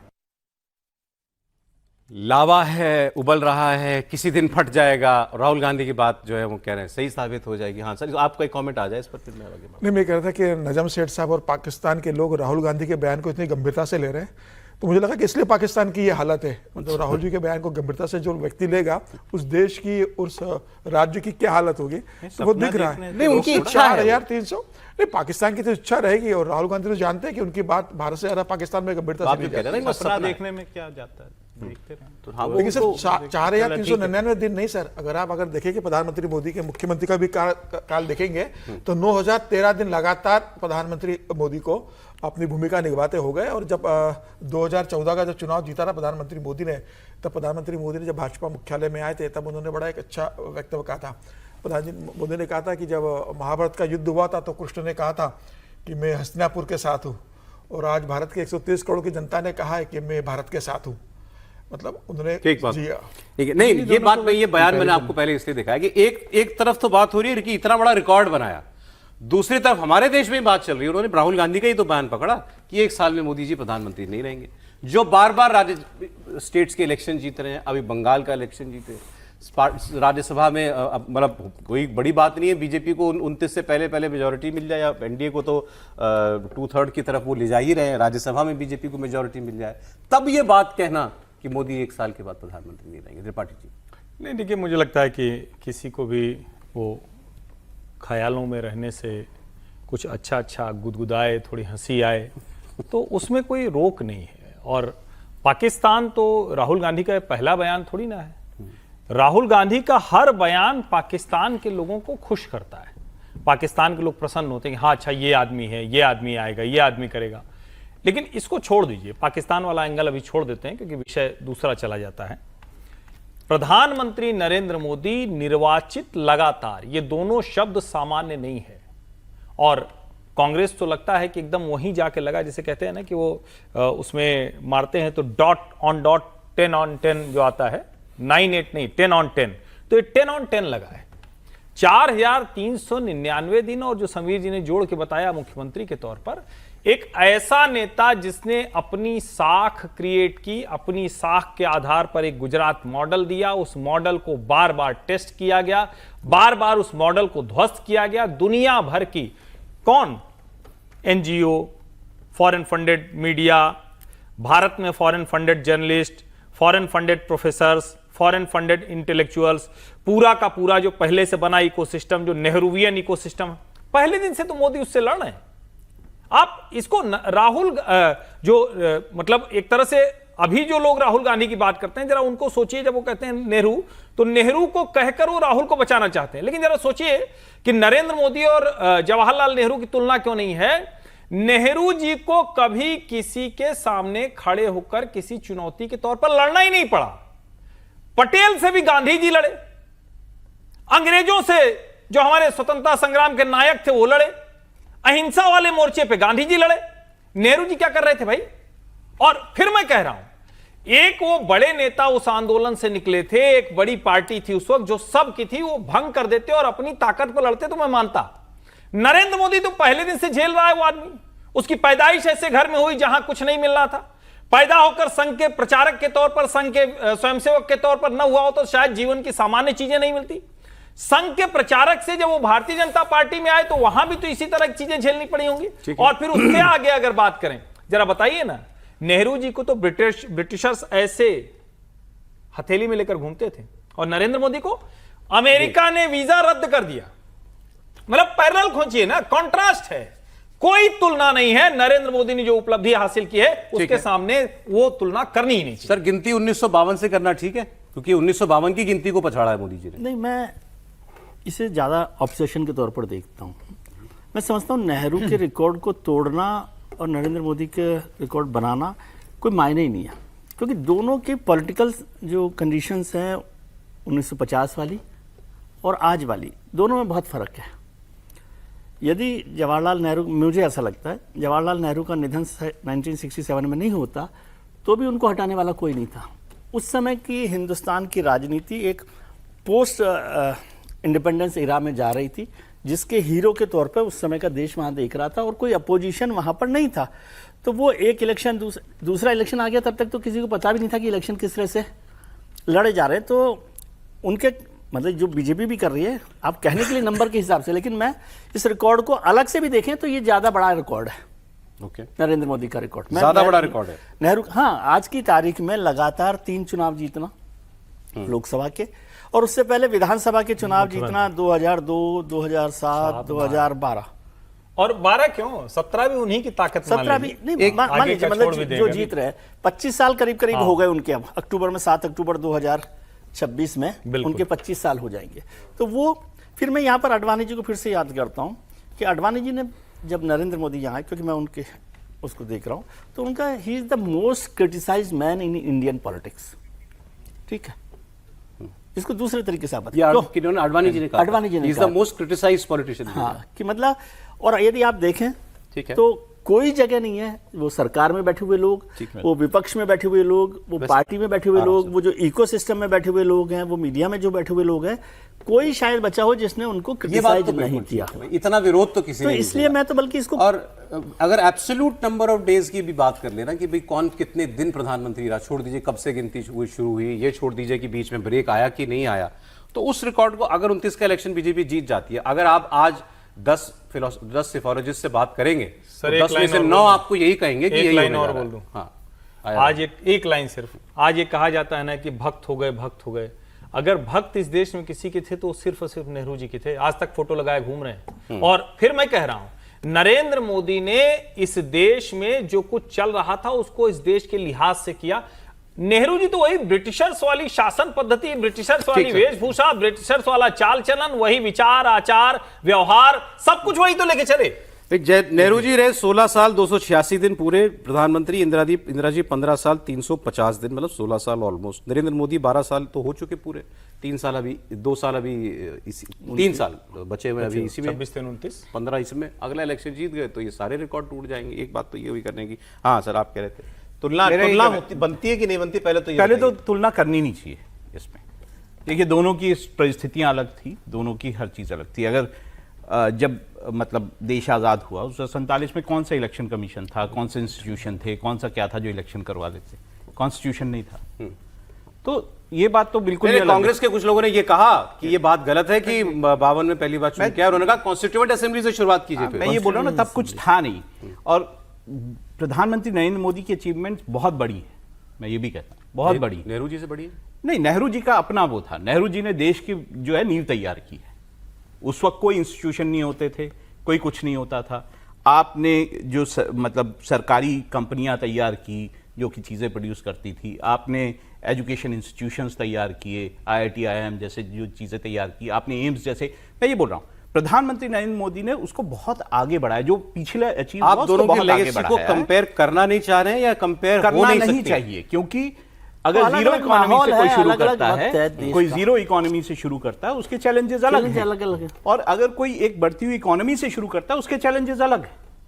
देखिए, प्रधानमंत्री नरेंद्र मोदी ने सारी चीजों को आगे बढ़ाया, बड़ी स्पीड से आगे बढ़ाया, इंफ्रास्ट्रक्चर में बहुत बेहतरीन काम किया है। अरे वो तो देखिए, ये सब चीजें हैं, मतलब मैं इसको जितना बोलूंगा उतना कम है, लेकिन बहुत सारी चीजें उन्होंने बहुत अच्छी की हैं। डायरेक्ट टू, अरे मैं आपको एक आर्टिकल मेरे को मिला, मैं इसकी बात मैं करता हूं। अच्छा, ये आर्टिकल आप कह सकते हैं आरएसएस या मतलब राइट विंग स्टेबल से जुड़े हुए एक व्यक्ति अशोक मलिक जी, इधर ही माने जाएंगे ना सर, वो तो सीनियर जर्नलिस्ट। बिल्कुल सवाल कहाँ है? नहीं मैंने पूछा क्योंकि उन्होंने अपनी बात की शुरुआत की थी फॉरेन फंडेड बाकी सब लोगों से, तो ये तो बिल्कुल घाटी इंडिया के ना, और ये समर्थक रहे नरेंद्र मोदी के। इन्होंने एक आर्टिकल लिखा, Narendra Modi, Nehru and Modi, 2 leaders 2 centuries 1 shared ambition to transform India. अब इसमें ये जो तुलना कर रहे हैं उसको आप एक बार सुनिए, फिर आप लोग सहमत हैं इससे तो नहीं है। उन्होंने कहा पहला सवाल तो ये है कि ये दोनों लोग जो हैं कैसे याद किए जाएंगे। उन्होंने कहा कि both of them are India's most consequential prime ministers in terms of lasting impact of their legacies. Most consequential prime minister Bharat के 2 ही हैं। इस गिनती में वो इंदिरा जी को भी नहीं ले रहे, ये ठीक है, ये नेहरू जी और मोदी मोस्ट कॉन्सिक्वेंशियल। फिर वो दूसरा वो ये कहते हैं कि इन दोनों के जो एरा थे बड़े टर्बुलेंट थे। जैसा आपने कहा, भारत आज़ादी हुआ था, वर्ल्ड वॉर खत्म हुई थी, अंग्रेज छोड़ के चले गए थे, भारत के पास कुछ था नहीं बहुत खास, और आज इनके टर्म में कोरोना भी आ गया, सारी जंगें हुई, टर्बुलेंट टाइम्स। उसमें सिर्फ आजाद नहीं होता, उसमें तो सांप्रदायिक हिंसा का सर मैं कह रहा हूं ये जो लिख रहे हैं मैं उसको बुलेट पॉइंट में बता रहा हूं। दूसरा पॉइंट ये था। तीसरा उन्होंने कहा कि ये बहुत इंस्टिंक्टिव नेता हैं, अपने इंस्टिंक्ट पर काम करने वाले दोनों नेता थे। दोनों ने टेक्नोलॉजी को प्रमोट, उसकी अहमियत समझी और उसको उपयोग में लाए।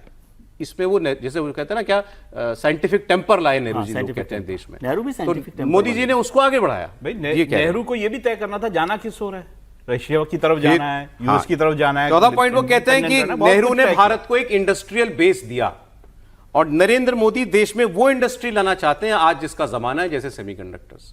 तो यहां वो भी उसकी तुलना वो कर रहे हैं। फिर बात आती है ऑपोजिशन की।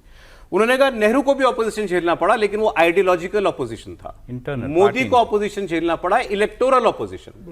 नेहरू को बार बार जनता के बीच जाकर चुनाव लड़के कुछ साबित नहीं करना था, क्योंकि उन्हीं को जीतना था, वही थे। वो पॉलिटिकल मोदी को हर 5 साल में नहीं, हर साल हर चुनाव में एक इम्तिहान देना होता है।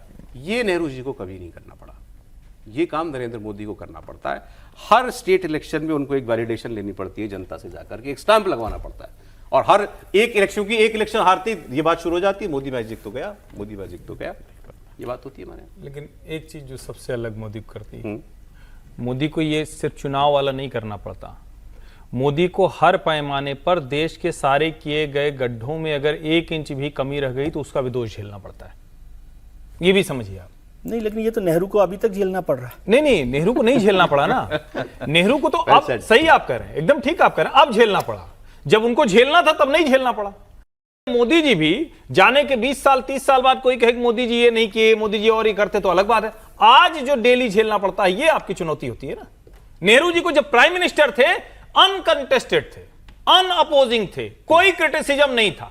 मीडिया से लेकर विपक्ष तक सब उनके सामने नतमस्तक थे। विपक्ष के सारे नेता भी नेहरूवियन होना पसंद करते थे। बहुत फर्क है, माहौल अलग था, दोनों माहौल अलग है। आप दोनों माहौल को अलग अलग देखिए। वो हिंदुस्तान दूसरा था, आज का हिंदुस्तान इतना तो मानेंगे, Nehru had no challenge, political challenge कोई नहीं। कहीं ना कि इसीलिए मैंने कहा वो कंपेयर नहीं कर सकते कि नो पॉलिटिकल चैलेंज, लेकिन नेहरू का तमाम पार्टी को, बड़े नेताओं ने पार्टियां छोड़ी, स्वतंत्र पार्टी किसने बनाई? इनके करीबी लोगों ने पार्टी को छोड़कर अपनी पार्टी तैयार करी, वहां पर नेहरू के खिलाफ हुआ। पार्टी के संगठन में सरदार वल्लभ भाई पटेल और नेहरू के हमेशा 36 का आंकड़ा रहा। सरदार वल्लभ भाई पटेल ने नेहरू के किसी भी विचार को संगठन के अंदर पास नहीं होता। राष्ट्रपति का चुनाव हुआ, राजेंद्र प्रसाद को दूसरी बार राष्ट्रपति नहीं बनाना चाहते थे, पटेल ने उनको राष्ट्रपति बनवाया। कई ऐसे निर्णय में जो नेहरू चाह के भी नहीं। मुझे पार्टी में चलती किसकी थी? नहीं, सरकार में नेहरू की चलती थी, संगठन में पटेल की चलती थी। पटेल के बिना पत्ता भी कांग्रेस का नहीं हिलता था। अच्छा, इसमें कोई दो राय नहीं है। जो नेहरू ने फैसले किए, पटेल ने वो इंप्लीमेंट नहीं होने दिए। नेहरू नहीं चाहते थे कि कांग्रेस के आरएसएस के ऊपर से बैन हटे, पटेल ने बैन उसके ऊपर से हटवाया। नेहरू अंबेडकर भी उस तरह से देखा जा सकता है कि नेहरू और अंबेडकर में भी बड़ा विरोध चलता रहा। मैं ये दूसरी बात कह रहा हूं कि उस हिंदुस्तान को और इस हिंदुस्तान को कंपेयर नहीं किया जा सकता। जो अशोक मलिक साहब ने लिखा, बहुत बेहतर तरीके से उन्होंने लिखा है। मैं समझता हूं जो नेहरू ने हिंदुस्तान दिया, उसको ज्यादा स्पीडी तरीके से मोदी ने बढ़ाया, जो पिछले 20-50 साल में नहीं हुआ।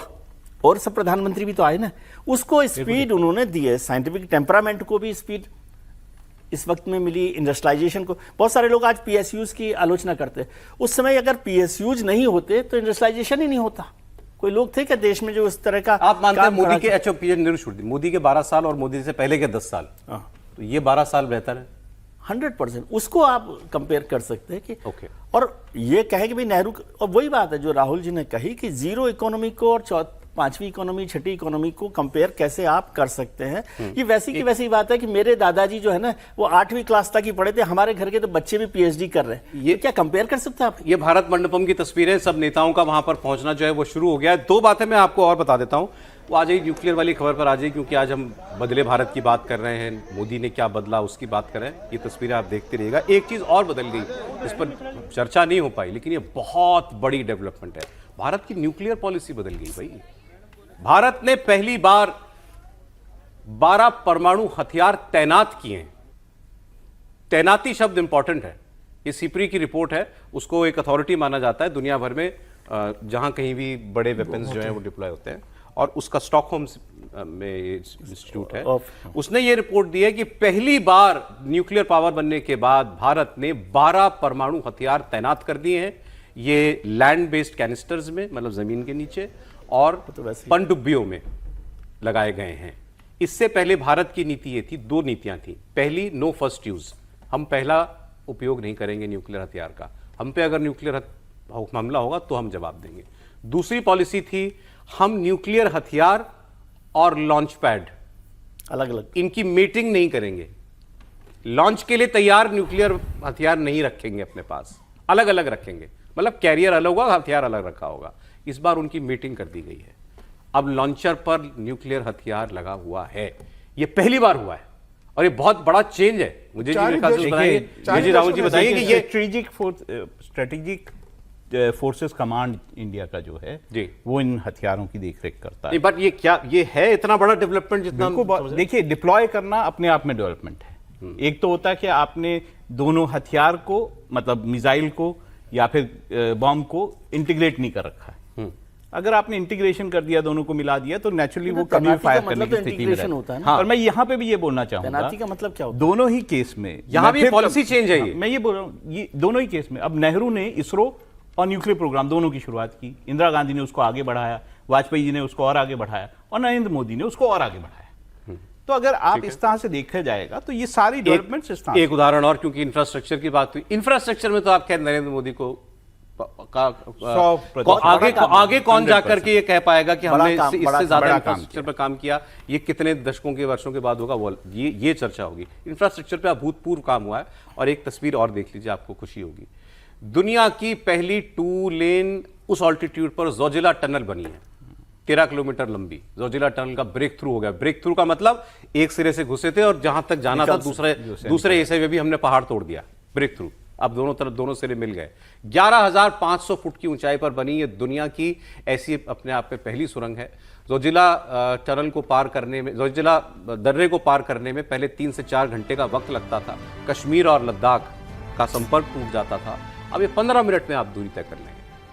13 किलोमीटर की सुरंग 15 मिनट में।